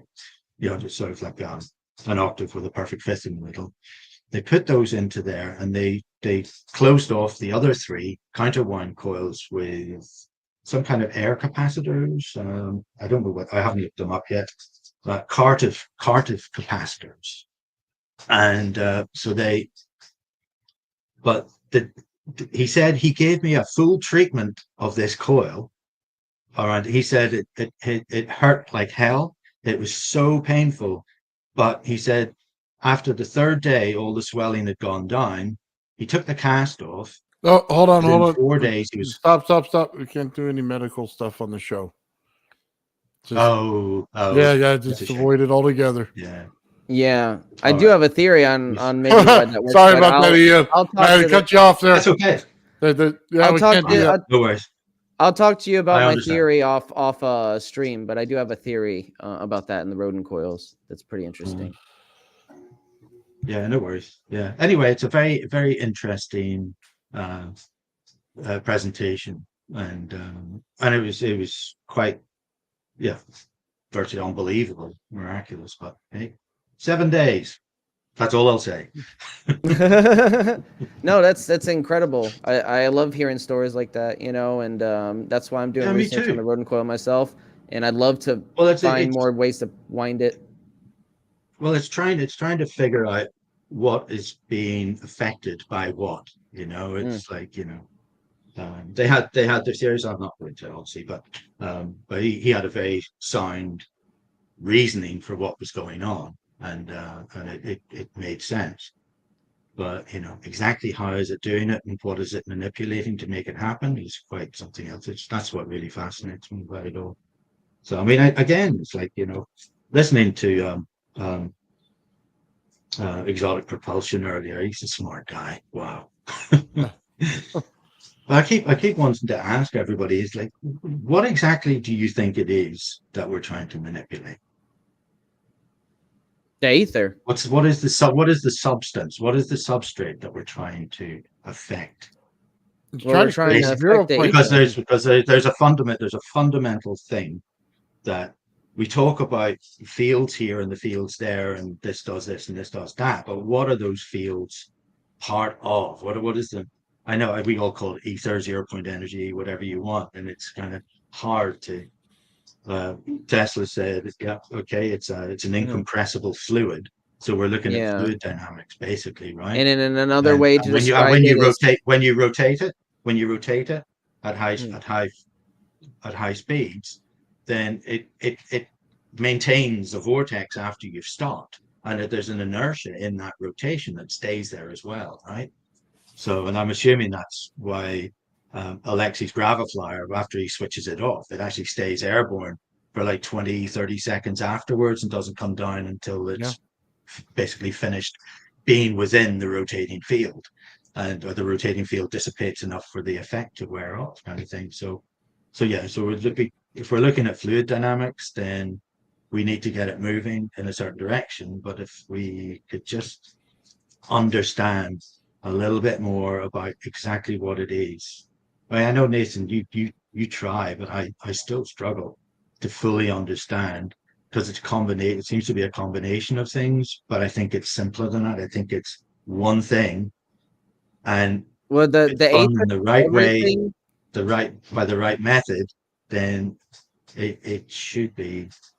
And also, I mean, you have the colors, light breaks down into colors, and sound breaks down into musical tones that are pleasing. The colors are pleasing. They're just different scale versions of the same thing, which is why if you're trying to manipulate light, then why cannot sound carry light? Because it's directly related to it.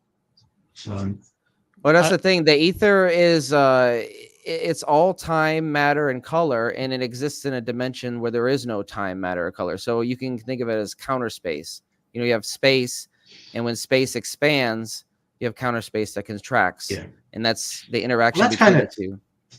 yeah. See, that for me is something different again, because Well, it's all you've modalities of heard the of, same thing. if It's you've part heard, of the but same mechanism. if you've heard, yeah, I mean, it's space and counter space, and you know, the whole law of incommensurability that Ken Wheeler talks about.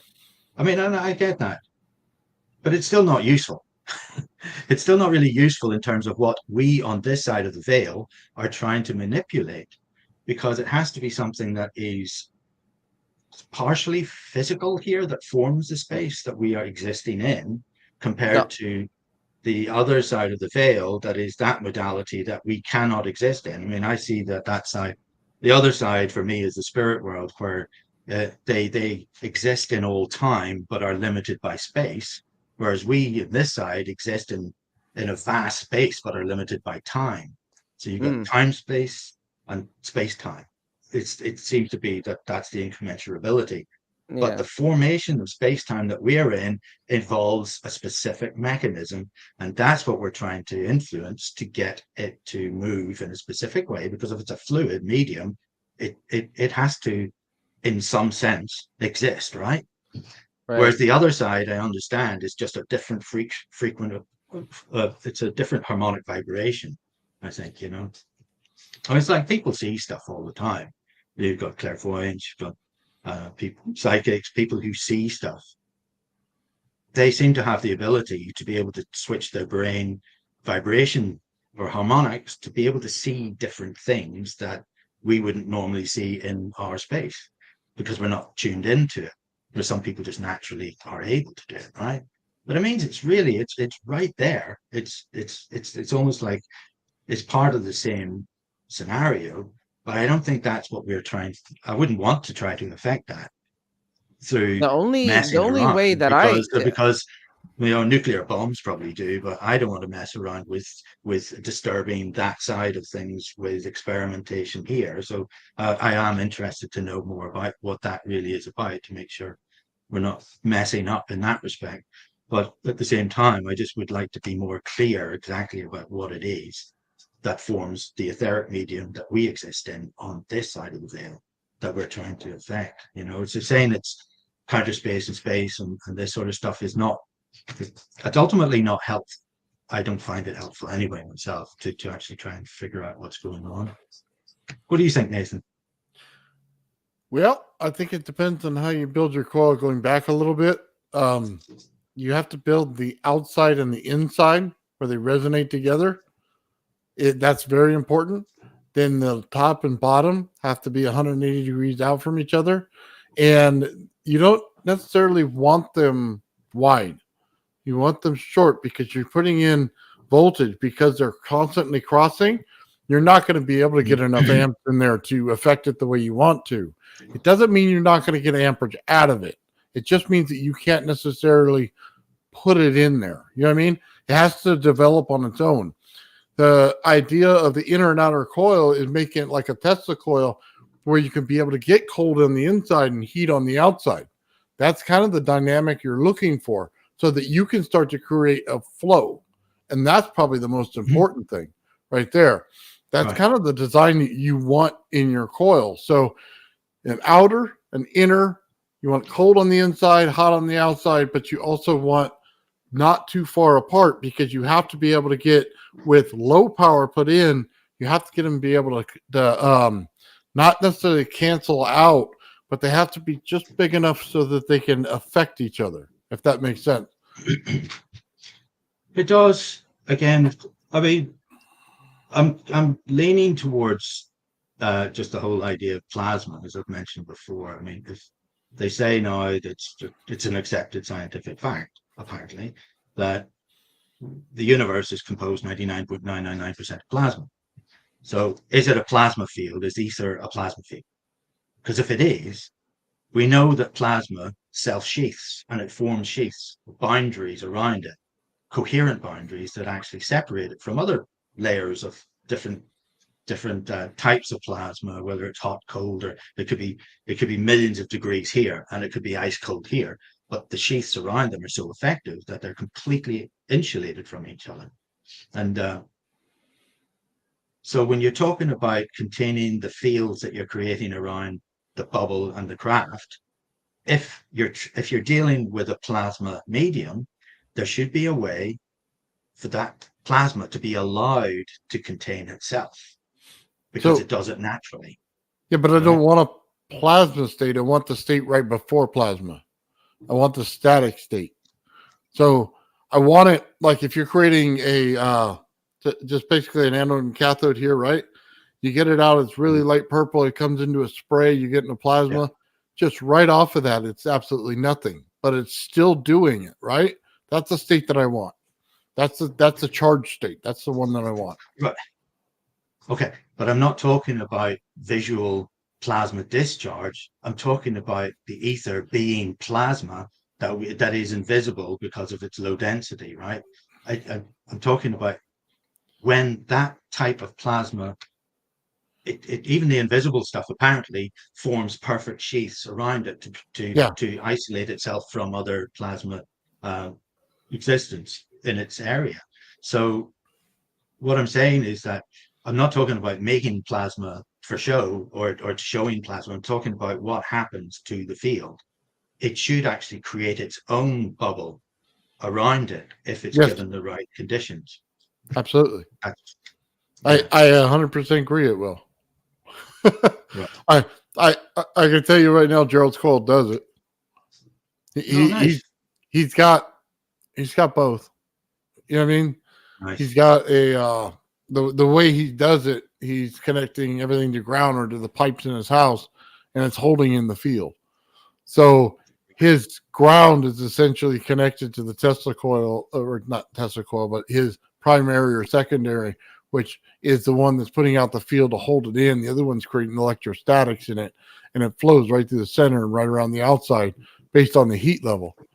So it's flowing the correct way, just like that. But for if you want to say everything's plasma, it just means that it's not a heavy fluid in the beginning, but it'll start to become one in the center. The center pulls off a heavy fluid there. That's where it comes in, but you have to get a lot in there to do it. Like we don't generate the stuff that things do in outer space. You know what I mean? Not in these little coils. Not we haven't pushed enough into them yet. Sure.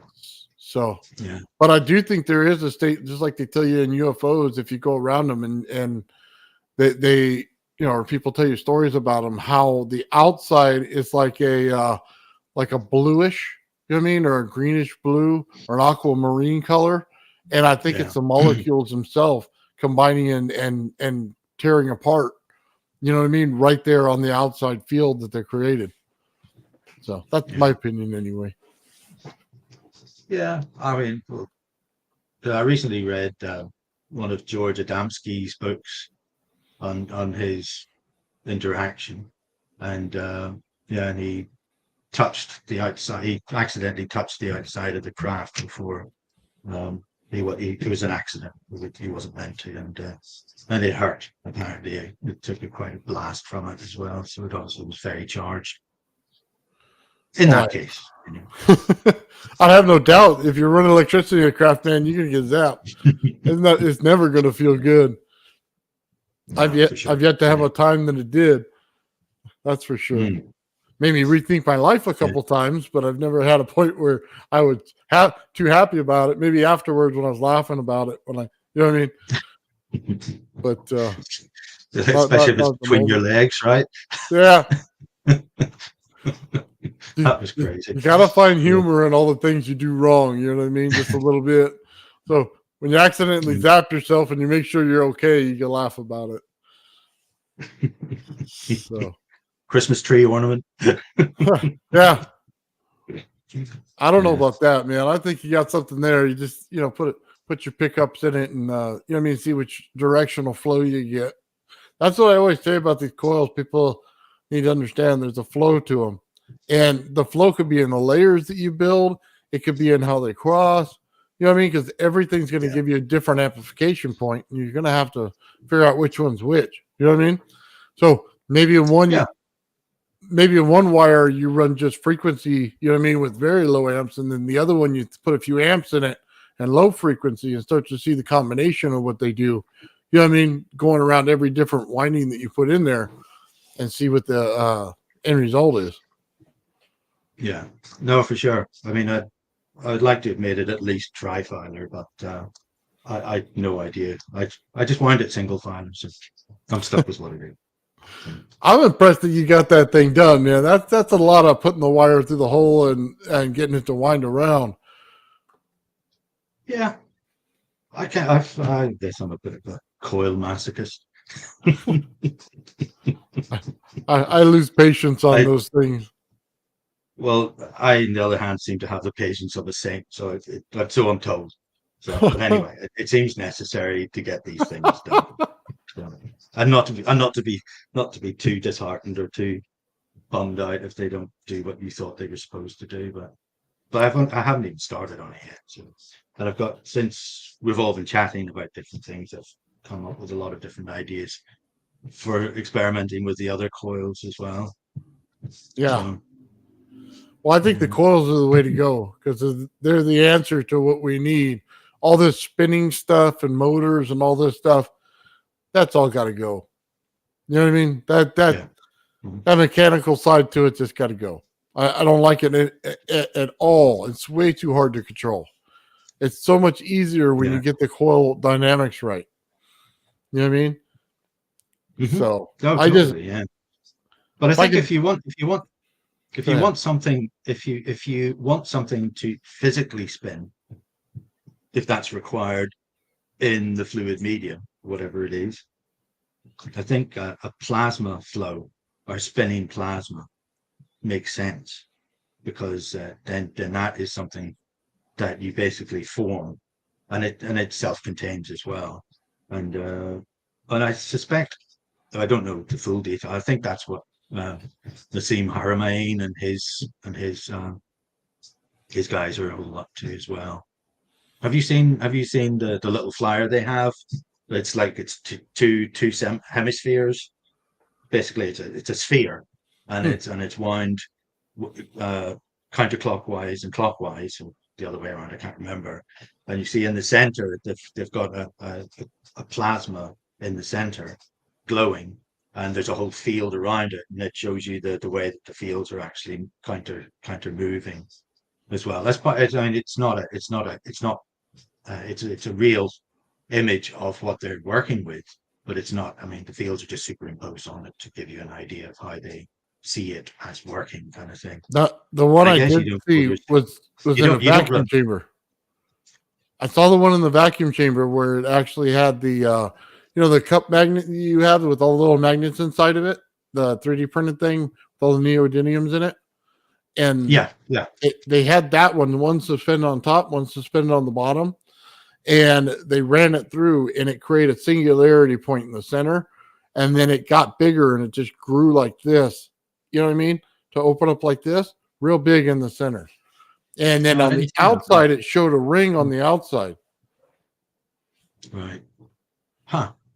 No, I didn't see that one. This was a very recent one. Just let me take a look, and I'll see if I can't pull it up for you real quick, so we can just get a quick. I know everybody has to keep things like this close to their chests for obvious reasons, right? But you don't suddenly go and call yourself the International Space Federation for no reason, right? Unless you've got a really good reason for moving country, getting as neutral as possible, and setting up a completely new labs and everything away from the US, where that's all your research has been done before. So it's interesting. Oh well, that would be nice. Otherwise it's one of the biggest bluffs ever. But I don't see it that way. I think they got something going on. So yeah, but they are rotating, definitely creating a plasma plasmoid perhaps in the center, which is doing all kinds of stuff for them within the Yeah, fields. that's why I wanted to find the picture, because it absolutely shows exactly what we're talking about here. Oh man, I have to go back. I think it was a couple days ago or a week ago that I pulled this up, and I don't remember, right offhand where it was at. Let me. Can I share any pictures with you? Is that possible? Yeah, absolutely. What did you How want do to? we do that? Oh, hold on. Well, I found it. I actually have. I don't have the movie, but I've got some stills of the same presentation that gives you an idea of what the setup is. Okay, give me 1 second. I just want to show this, and we are It's good to called the go. vacuum. And then The I'll pull vacuum up your flux stuff for you. generator. Yeah, it's the vacuum flux generator. It's called. So here we go.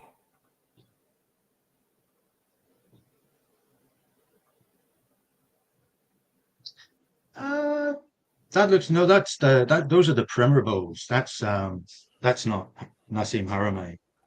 That's what's his name? David Lapointe. Yeah. Because those are the same primer bowls that I made to try and influence the energy, and I put the pizza disc inside. That's what I was saying. Because Those I little. thought that, right. Yeah. So no, this is how do I share? I don't know. Go down to where it says present, Okay. and then click it. And then is it a window? Is it a picture, or is it a video? Just says I slides, video, or share screen. Yeah, go to the video. Just make sure you mute it in case they get us for a copyright. Oh yeah, these are just photographs. Oh, okay. They're not. Well, then you're good to go. So, Okay. Slides. once you click it, you should be able to click window if it's a photo, and then I'll pull it up.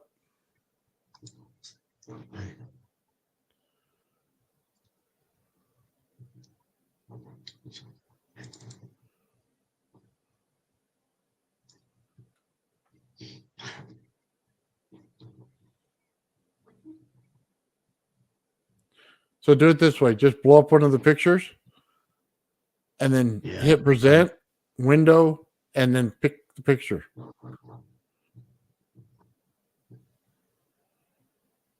Yeah. I'm sorry.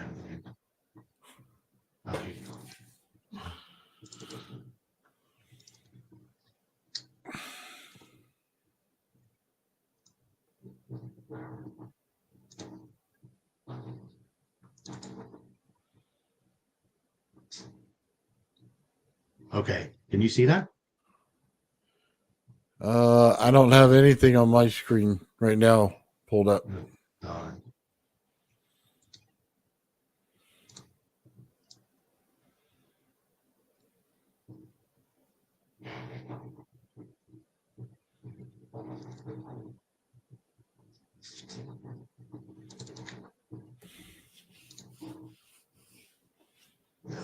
Don't worry about it. I'll figure it out. Like I said, if it's just a picture, just blow it up. You know what I mean? And then you hit present and go to window. It should be the center one. And you click that, and it'll show you the different things you have pulled up on your computer, and you just pick the one you want. Okay. All right. So I go present. Or if I just share screen and then just show it that way, does that work? Yeah. If you can get it that way, go for it.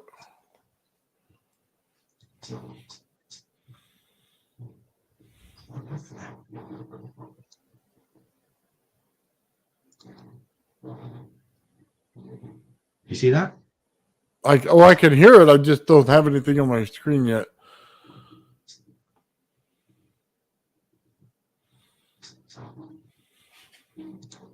Okay. I kind of followed the prompts there, and I should be sharing my screen. Is that right? Who knows?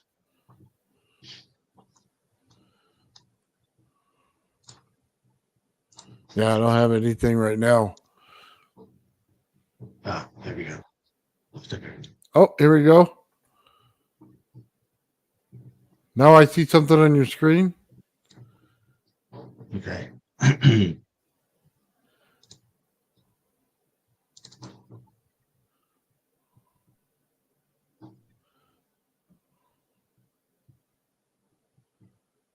There. Oh, that looks cool. That seems to be the latest. You got that? Yeah. So you have the counterwind two hemispheres, and this is just showing the central kind of orb of it, and it all looks like copper windings around the sphere. That's why I saw this, and I saw what um, Sean had made with his Tesla coil, and I thought, "Ooh, that looks familiar." Oh That's why I yeah. asked if he had done it in two separate. I asked him if he had done it in two separate hemispheres because, and if it was counterwind the way that these are done, then I thought that might have some interesting effects. Hmm. And let's see, I'll just. So is this a? Yeah, that's the actual what it's in. And there's capacitors and all kinds of circuitry all around it, and I have no idea what's going on there. So that's a real picture of the actual flow, then. Yeah, Okay. that's a real picture, but I still think that flow, you can see the way it's kind of been superimposed. Yeah. The toroidal field around it is, but that seems to be what they're working with anyway now. So it's That's interesting. very cool. Yeah. Yeah. Oops. Yeah, that's just a close up looking inside at the what's plasma form in the center of it of some kind. So it's all pulling it into the center. Is that what it's doing? It looks like it's flowing around and pulling it in. Yeah, Or is it- yeah, that's well because I presume that's forming basically plane of inertia, hold on. whatever you That- want to call it. That's a wired ball. That's not a solid ball. I didn't notice that until I see it up close. That's like Yeah, just like it's wired. Sean. Yeah. That is wire wind, and it's horizontally wire wind, obviously, but wind in opposing directions, so that you're getting the vortex coalescing in the center. Well, yeah, Sean can do that. His ball is built Right. in two pieces, two halves that he glues together to make it the one There you center go. ball. So he can absolutely do that. Cool. So is there anything else in the center of it besides the winding on the outside? It doesn't show. It just talks. It's like it's just a flyer that lasts about a minute. It's not even a minute, but I just grabbed a few stills of it basically. Oh, that was really cool. Yeah. I didn't know that. I was talking to Sean about putting the center, to be the discharge point. And it kind of looks like that's what they're doing there. Is the center has that and then it's pulling things into it. Which suggests that it's an implosion point. And that's what we were talking about with his Tesla coil, because it wouldn't touch the glass that was next to it, where his DC touched it, his AC touched it. But when you wound this the round coil, it wouldn't interact with that crystal cylinder that he had sitting next to it.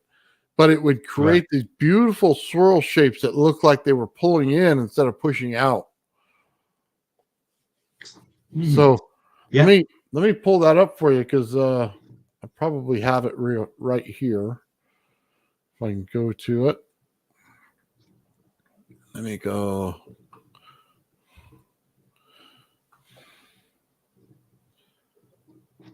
Sorry, my whole computer's like backwards right now. I had to reset the whole thing. So let's see. Did you have a Gravaflyer moment with it? No, I had somebody hack it, and No. they don't realize my files are all on my other computer. I don't keep them on this one. This is just for the internet stuff. So yeah, they really didn't get much.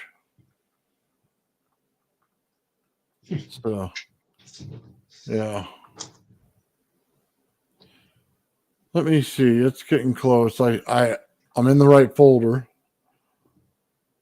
So come on, where is it?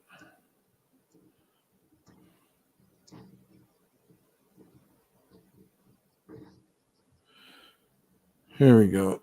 let's take a look at this, and we'll just show the field right here. Okay.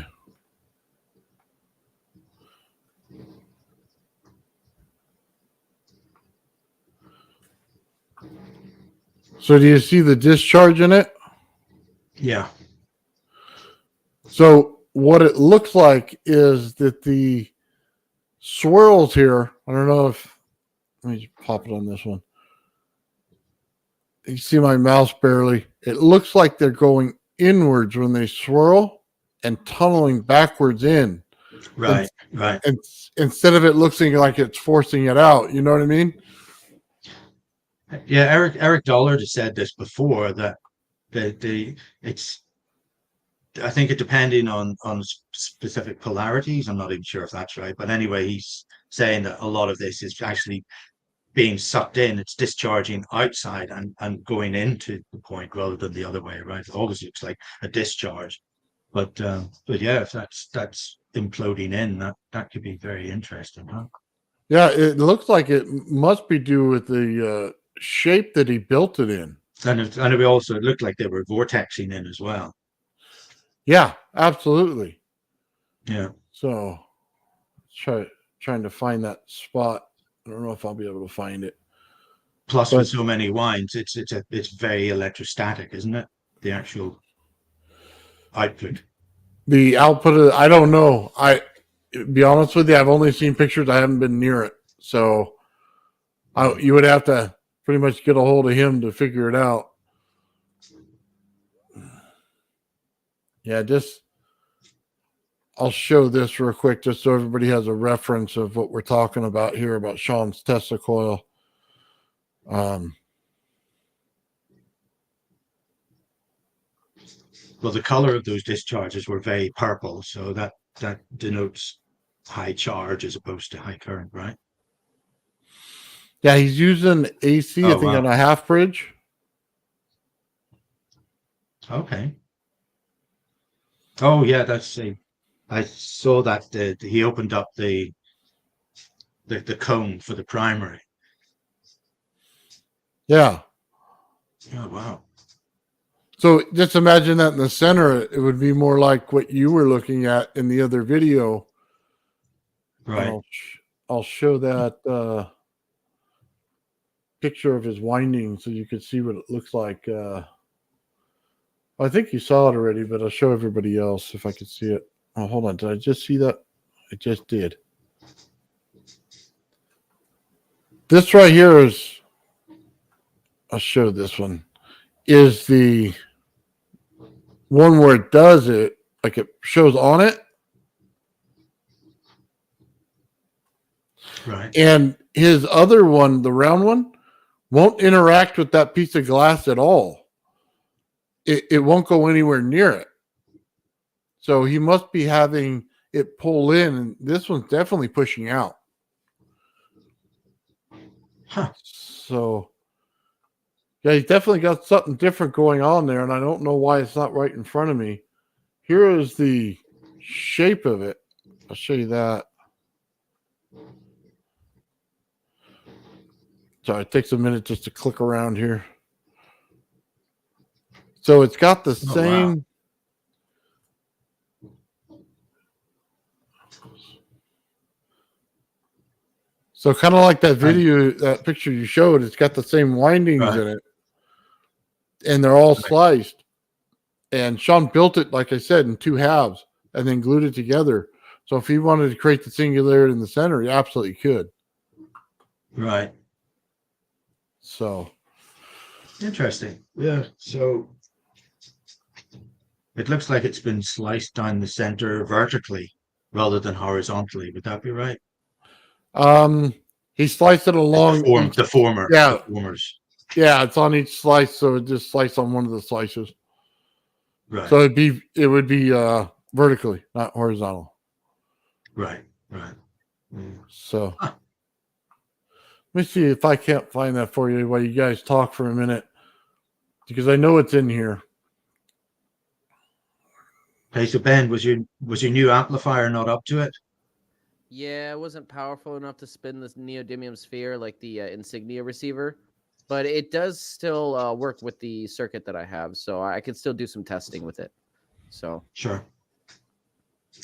What wattage output is it? let me look it up. I think it's only like 200 or 300 watt. Let's see. What was your insignia? The Insignia was like 400 or 500 watts. It was a little bit more powerful. So you could tell like it was right on the threshold of spinning, but it just wasn't there. Yeah. Got so many tabs open. I need to close some of these. All right.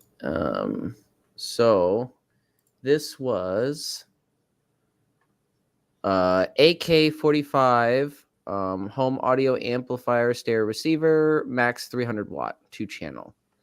So I think the Insignia was 400 or 500 watts, something like that. Okay. It might have been even a little bit more powerful than that, but you could tell like the gain just doesn't go up high enough when I'm using the fan and stuff. Right. Okay. I'll- Your reason.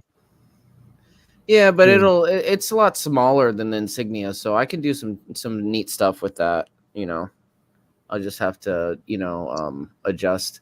And I'm gonna order a more powerful one for the neodymium sphere because they're not that expensive. I think I paid like $30 for it. Yeah, go to the secondary market, go to offer up. You can pick one up cheap. Yeah, just get a second. Yeah, exactly. Yeah, and I can get a more powerful one real cheap. No biggie. Just that's why we test these things out. Theory only brings us so far, like Nathan always says. Yep. So Ian, you see it where it won't. Yeah. It won't It's even not interacting with. Huh. Yeah, it's really cool. I've never seen anything like that. You saw the other one; it just kept going right to it, and this one doesn't want anything to do with it. So yeah, he may have it going backwards and going into it on that one because of the shape, which is totally trippy. So there's an attraction repulsion effect going on with the glass. Well, it's not interacting with the glass at all. So what is it repelling? Well, hold on. Well, I think normally you have a field that goes out in a testicle, right? It goes out, but this one looks like it's pulling it in. I see what you're saying. It's not interacting with the glass. It doesn't like it. Yeah, I see what you're saying. Okay, that makes sense. Go ahead, Ian. No, I was wondering what Sean, what his thoughts were on it. Is he in chat? He might be able to tell us. No, he's not in chat. He had to leave early. No. He was saying he didn't know. He wasn't sure. Okay. He was going to investigate it a little bit more and get back to us. But he's built like 2 more coils. Since then, man, this guy's got. He uses the square wire instead of the round wire on some of them. So he's saying it gives it more capacitance in there, so it's giving it a higher value. So, or a lower value. I don't remember which one they said, higher or lower, but he's got it to work. And he's got all kinds of different testicles going on now. So I can't wait till he starts his channel because then we'll be able to all see him as much as we want. Yeah, I think I saw him post that he just wound another 5,000 winding Tesla coil. Oh yeah. I'm not sure what type it was, but yeah. He showed me one that burned out.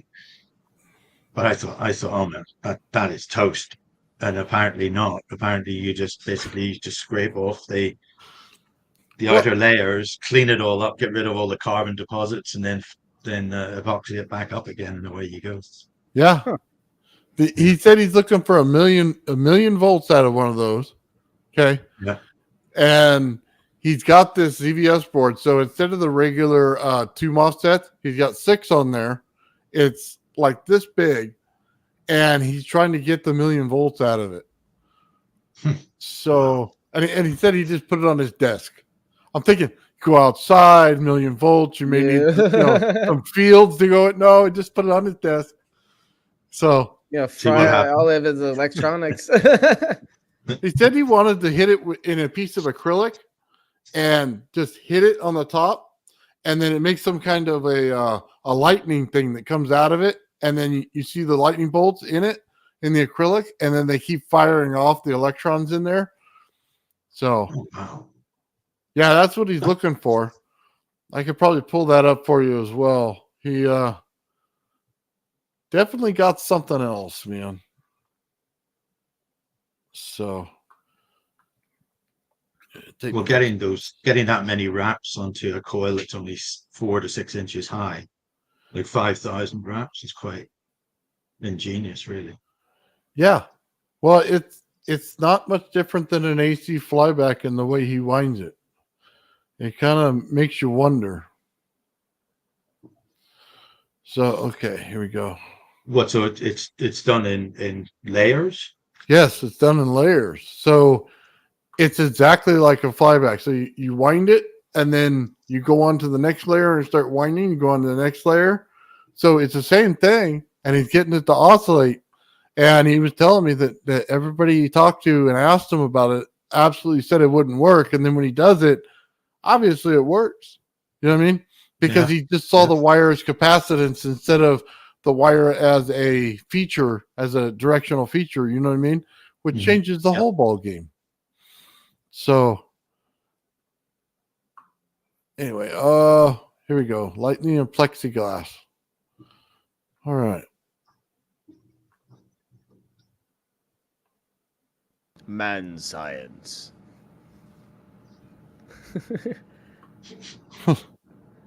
Oh, let me skip past that part. I just want to get to the good stuff.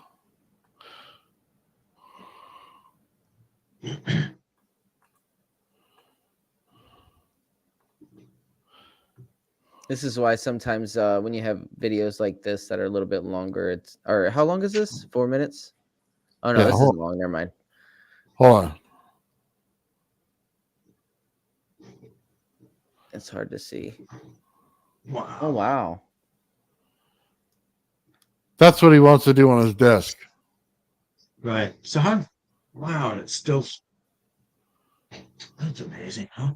Yeah, what the hell? So how much energy did it take to do that? Is that piezo? I don't know what it is. I'm sure they tell you in the video. I can link the video. Let me just take it off of the share, and I'll put it in the chat. But That's nuts. that's what he wants to do. That's I mean, I can't say I blame him. It's absolutely cool. No, yeah, no, that's what I mean. Like it's awesome. I've never seen that before. So there you go. Huh. I'll paste it right in the chat. Nice. But yeah, he says he Your needs own a light. million. He said he needed 1,000,000 volts. So I would imagine it works somewhere close to that voltage. I mean, I don't know how you hold that, but you know what I mean? If he's getting that out of it, you know. And it's like you can see the electricity going off after he takes the tool away or whatever he's doing at the top. Like it's still arcing, and that's the cool part. I'm like, what? Yeah, he's definitely that's definitely something to look forward to. That's for sure. With knowing him, he'll be able to do it. So I don't doubt that at all. Yeah, for sure. Yeah. So what is he using at the top? Does he tell us? That little tool he puts up to the top? Oh, I have no idea. Well, that's whatever's discharging the lightning into it. So I presume it must be the equivalent of a lightning bolt. Just so a probe. You've basically caught your own lightning strike in an acrylic cylinder. Yeah, instead of like a piezoelectric crystal, normally you'd have to crush it to get that effect, right? Like hit it with a hammer or something. So check this out. This is the Tesla coil I was telling you about earlier with Charlie C. He hooked his water pump to it. It's just got a cool factor to it. You know what I mean? Anytime you could put a water pump to it, pardon the green. Pardon the pun. Yeah. So, I mean, nice to meet you. not only that, he's getting good sparks out of it. Yeah, that's nice. Huh. I like how they're straight sparks. They're like really straight arcs. Oh yeah, well, you're gonna get that with that AC quarter bridge. I think he's using. So that's all to do with that. The different kind of sparks that you get, the different shapes. Yeah. That's so cool. So, but that was something that Sean was helping him with. It just, Sean's the expert in Tesla coils. When you when you want to build some sparks, he gave me a circuit, and I got it sitting over here, and it looks completely backwards, but it's completely right, and far beyond what I would have thought it was. Yeah, I know it's I don't think it's well known, but I actually saw this on a presentation from the STC. As Adrian Marsh, who's a British guy, and Okay. he's produced these fire ratio. I think it's called what's it called? Something Dragon. But anyway, it's the specific shape of discharge coming out of the top of his Tesla coil. But he actually he tunes them so that there's the series and parallel resonance using a VNA, the vector network analyzer. You can actually see the position of the two different resonant features of the coil, and they're different. They're in different places, and you can actually tune it to bring these and align them so that they're almost in the same place, and it makes the whole coil that much more coherent. I just wonder if Sean does that as well. Has he mentioned it at all? No, he hasn't It's mentioned different. that at all.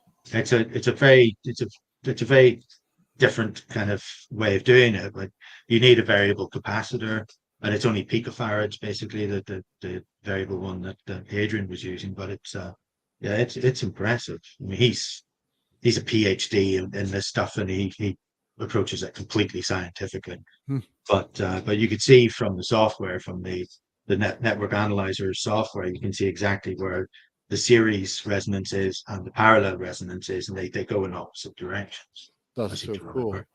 remember. If you have a Okay. chance, if you find the link to that, send it to me in my email, because I'd love to look at it. I will. Yeah, for sure. Yeah. Because that just sounds The golden dragon, it's called. the Golden The golden Dragon. dragon. Is it on because YouTube? I'm not sure. His channel is on YouTube, so he has a ton of stuff there. And I know last year they got one of those $50,000 cameras so that they could take slow motion recordings of both what's this guy named Jeremiah, was it, who was building the Tesla turbine, and Yeah. they got some serious wattage out of that. It's so incredibly anyway, but it's because it uses it's not using any form of friction to actually flow the air through it, and it's based on two different pressure systems. One's got low temperature going, and it turns it into steam, and the steam passes through the turbine blades, but they're positioned like that, and it goes in between. It doesn't actually push them. And it actually basically forms like a vortex within all these blades, which are specifically set apart. But the only way you can actually balance it is by literally grinding the outside of all the discs to make them absolutely perfectly the same. Oh, wow. Because it runs at some huge, like 50, 60 or more thousand RPM. It's really fast, but it's incredibly effective.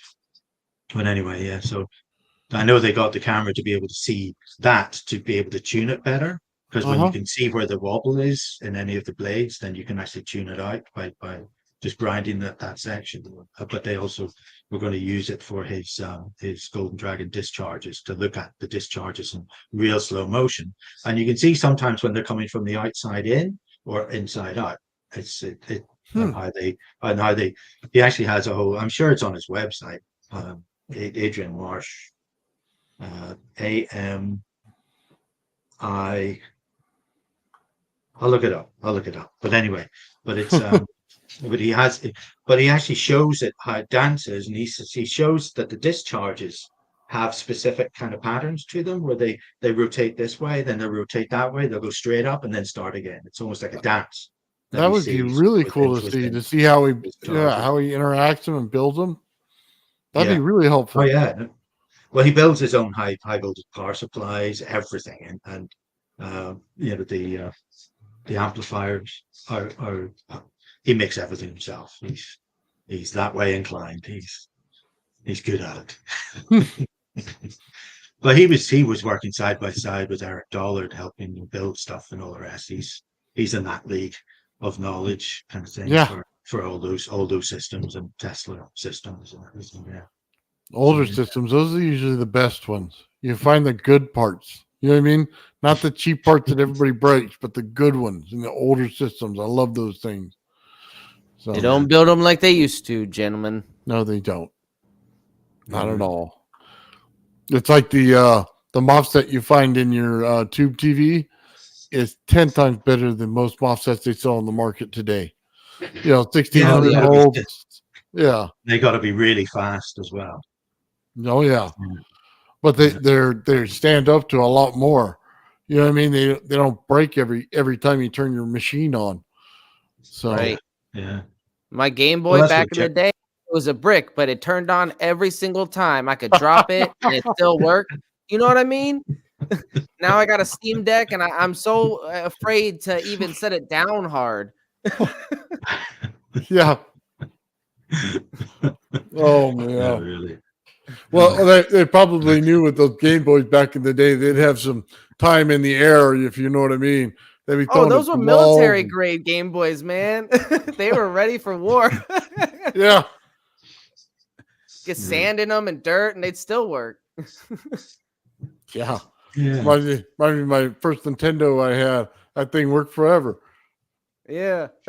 Just give it a little blow it in a little bit, and it's fine. So I don't even know what that did, but it seemed to work. I don't know either. I don't think anybody does. I think it's still a mystery. One of those mysteries. Huh. Yeah. That's so funny, man. Jason and Ben, listen, I'm really sorry. I got to be up at Sparrow's Fart to go back. Yeah, not a problem, man. Really early. So I'm going to have to bail out and get something to eat. Yeah, that's cool. Hey, we appreciate you coming on. Thank you very much, Ian. I appreciate it. Thank you. Yeah, thank you. Thank you for coming on. Nice coil designs. I appreciate the conversation, man. You're awesome. No, not unlike yourself. Thanks. Thank you. All right. All right, Ian. Have a great night. Thanks. Oh, man. This turned out to be a really good show, man. We got a lot of cool things going on here, man. I really enjoyed it. We got a lot of good guests that came on and everything, man. Yeah, and a lot of great people in chat here. We got a lot of people watching us right now, 46. So let's also give it up for our awesome audience. Yeah, there you go. Right there. Always cool, man. I love doing this show, man. It gets better like every time that we get it going. You know what I mean? Yeah, we're building a legacy here. We're networking with other people, and we're building something big. We're working on a big project, and then that's getting this information out. Triggering the algorithm so more people look up 0-point energy or anti-gravity. Those keywords. Just keep talking about it. This stuff is real. It's not some myth that's should be laughed at or ignored. This stuff is real. So share to anybody who you think would be interested in that kind of stuff. Yeah, you know what? We got to get them all in the same room. Like I don't like the fact that Gerald wasn't here, so we got to figure out what happened. Yeah, this was kind of intended to be like a roundtable of everybody, so it's hard to get everybody. But when we do, we definitely have to get when we can network everybody together like that. We'll definitely have to do a show like that. I want to see what Makaba says when Ian's in the room. You know what I mean? And the cross conversation that goes on there, and then Gerald comes in and gets right in the middle of it. That's just, dude. I so want to hear that. We have on here, and then I want to also hear Sean get into it. You know what I mean? With all three of them, and I think that would be just amazing if we can get them all together at the same time. So, how many people can we have on here? We could. I think it's 8, 6, 8, something like that. We got enough room. You know what I mean? We get everybody in here in the conversation. Yeah, You know it's what I just getting everybody together on the same day. That's the hard part. Yeah. They're in different time zones too. So Makaba's in England, the 8-hour difference. Right. Yeah, that's hard. Yeah, I know something like that, even like it's hard to get him live on stream to the point where, I know I was discussing with you even having a pre-recorded session with him just because it's so hard to get him on a live. Yeah. Well, you know what? I usually do that one early in the morning. There's some people, you know what I mean? Just go live with early in the morning. But that's a good idea. And there's most people just don't even catch the live. They watch it on a video on demand. So watch on the playback. Yeah. Right on, man. Well, you know what, Ben? You got anything else going on there? Not really. That's all I got going on. I mean, I do have the coil that I was winding yesterday. I didn't measure it yet, but he just walks away talking. Oh, I didn't man. measure it yet, but hold on, we're getting the top half. There you go. Get that bad boy up and wound. That'd be pretty cool. So when I have time tomorrow, actually, I'm gonna measure it out. We're gonna times it by 24 and then times that by 4 to produce our interference pattern. And yeah, that should tell us exactly how much. I mean, I think it's gonna be around 1,200 feet, but I could be wrong. I give a shout out to Terran Earthling out there. So he's out there, and then I don't know if you caught my conversations with Joe about that rock that he has. That thing was pretty cool, man. He's got a rock that starts putting off fields just out of the blue. No. Sum it up for me. Give me the cliff notes. So basically, he found a rock in the river, right? And when he brought it home, it started having special properties to it. So it would start putting out a static electric field and start messing with everything in his room. You know what I mean? It started messing with Alexa and everything else that's in his room. So he then started cutting cores out of this thing, and it started having more and more things happen to it, right? So every time he messed with this stuff, it did something different. So what kind of material is it? Does he know? You know what? He was saying there's several different things in there. There was stuff in there that could build a battery. You know what I mean? There's stuff in there that had it was cavernous material. It also had piezoelectric material in there, like quartz. So it was a combination of things like we see in those crystal batteries. Yeah. So he had something special there, man. And just the conversation with Joe is absolutely fascinating. Anytime he comes on. So that's anyway. Crazy. Yeah, no, he definitely needs to, if he can, take a sample of it under a scanning electron microscope and see what's going on. He got rid of it. He's got a couple small samples that he showed that still do stuff, but all the big samples are gone, unfortunately. So that is unfortunate, but that's very interesting. I mean, that would be like evidence to support, some of these like the Hutchinson crystal battery, where he makes like a combination of I think it's ground up piezoelectric material and other sediments that when it dries it hardens like a cement, and when it sets, that's the voltage it outputs, and it just always outputs that, and it doesn't go down. Yeah.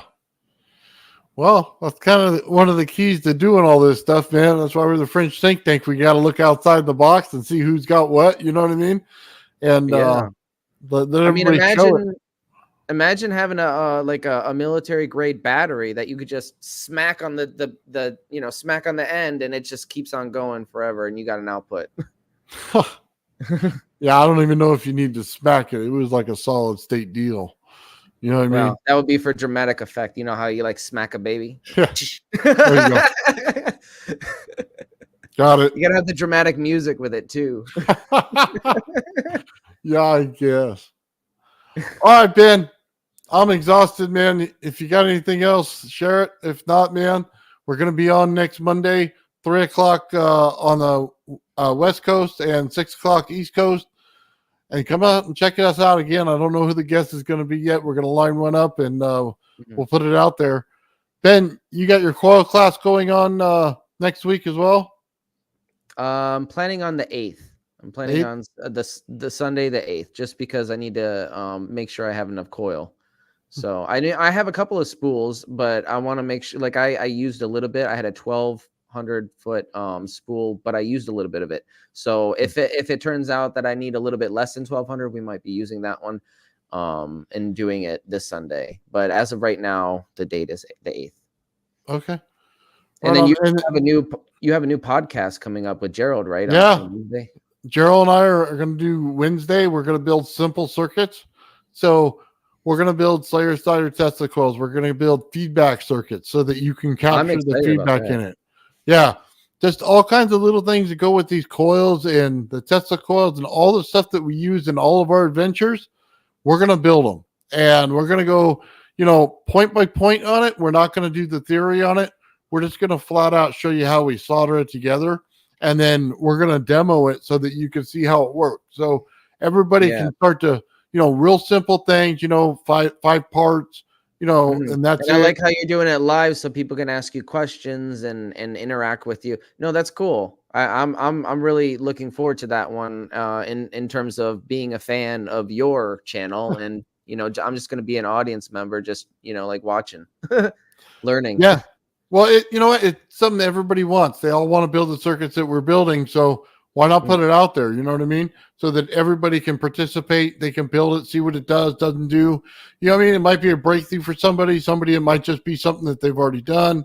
But it's always sign me up for that. Put it out there. Yeah. Because there's not a lot of it out there. You have to. Yeah, exactly. Yeah, you continuously have to put different things together to figure it out. There's not like a library of knowledge for this stuff.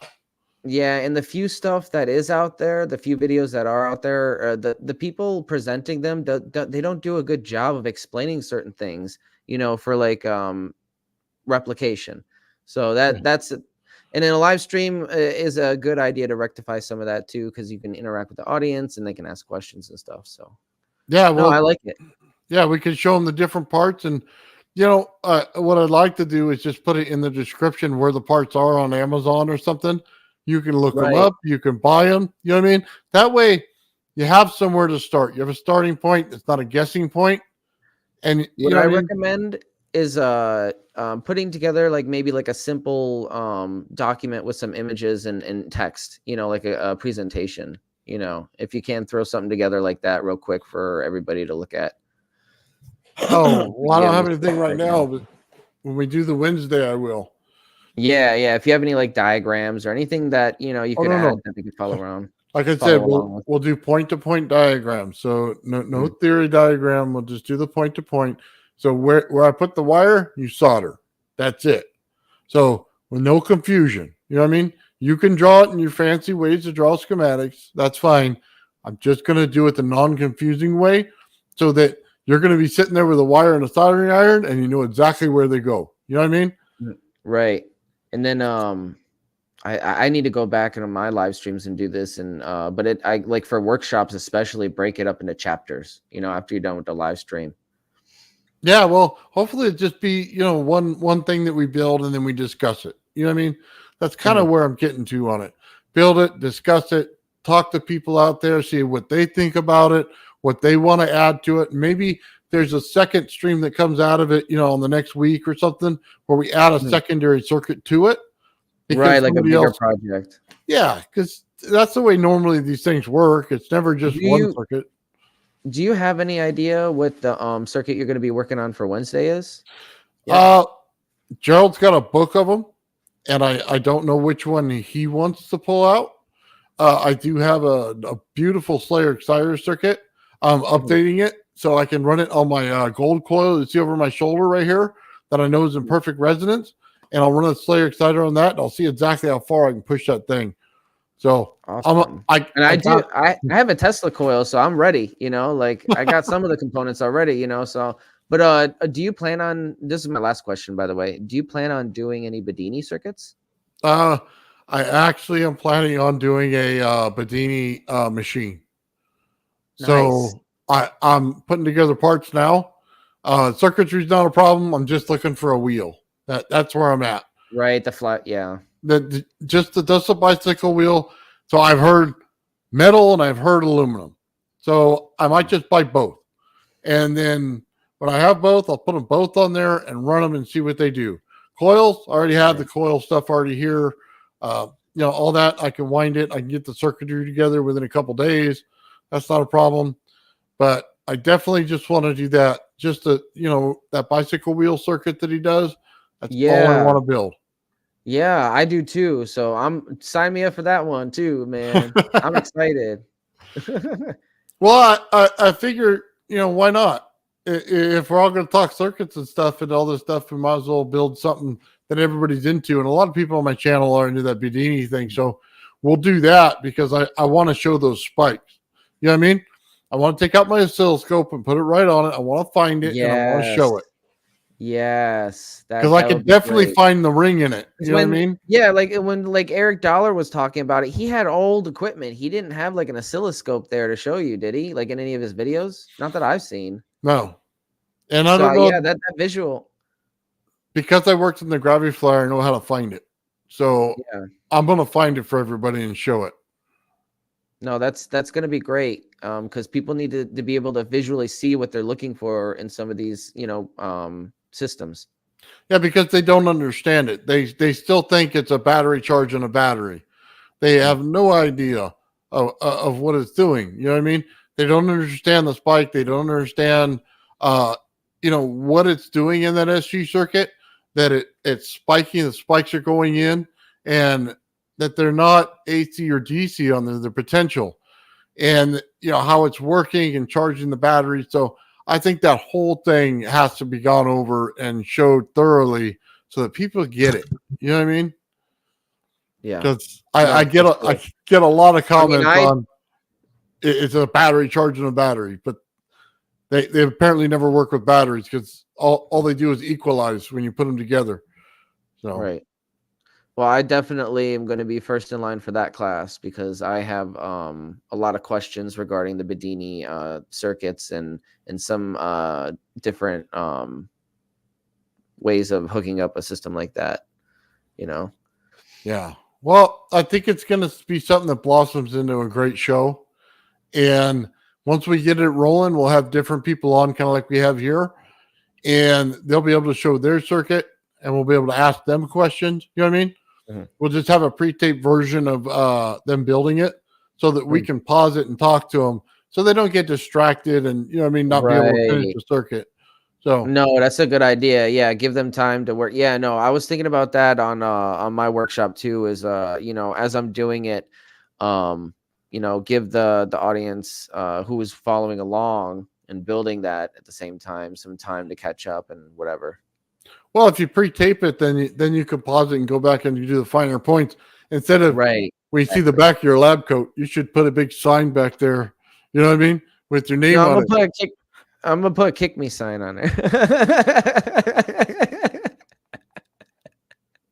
But that is actually what I'm gonna do is I'm gonna have some pre-recorded bits. Maybe just throw in some bits from we'll watch some of the video from First Stop Energies. But that is a good idea for the workshop to pre-record some stuff. Well, but that's what I'm saying. Don't bring in other videos. Just bring in your video of you working on it, and then you break it down what you're doing. People, they like that a lot better than getting the distractions everywhere where they can't focus on your workshop. You know what I mean? Yeah, I do have ADD, so it is good. Well, good idea to focus. we watched that coil winding, right? And they missed certain big points that you wanted to point out. That's like the perfect opportunity to stop, point it out, show it. You know what I mean? I think, and it is a good idea, Nathan. I think I definitely will do that for the workshop. I'll pre-record some bits and that'll be a good route to take that. It'll take some pressure off you too from doing it live. For sure. Yeah. No, because we. Yeah. I'm getting dead air and sweating bullets over there. Well, that not only that, but when you live stream, it's like you're sitting down in a chair for long periods. You need break. Like I take a break every once in a while. I have to. So, like if I'm streaming by myself, I'll have like an intermission period where I'll just play like a couple of my short videos or something while I take a break. All right, Ben, it's getting close to 3 hours, dude. I'm done for the night. Yeah, I'm me out. too. You too? I appreciate everything, Nathan. We had Ian on. That was amazing. I love his new coil that he was wrapping. I'm sure he'll get it working eventually. You know, it's you know, these things require tinkering sometimes. Like I have got to tinker with this one a little bit, but you know, I appreciate everything and I appreciate the audience, and this was fun. Guys, thank you very much for joining us. Have a great night. Yeah, have a good night.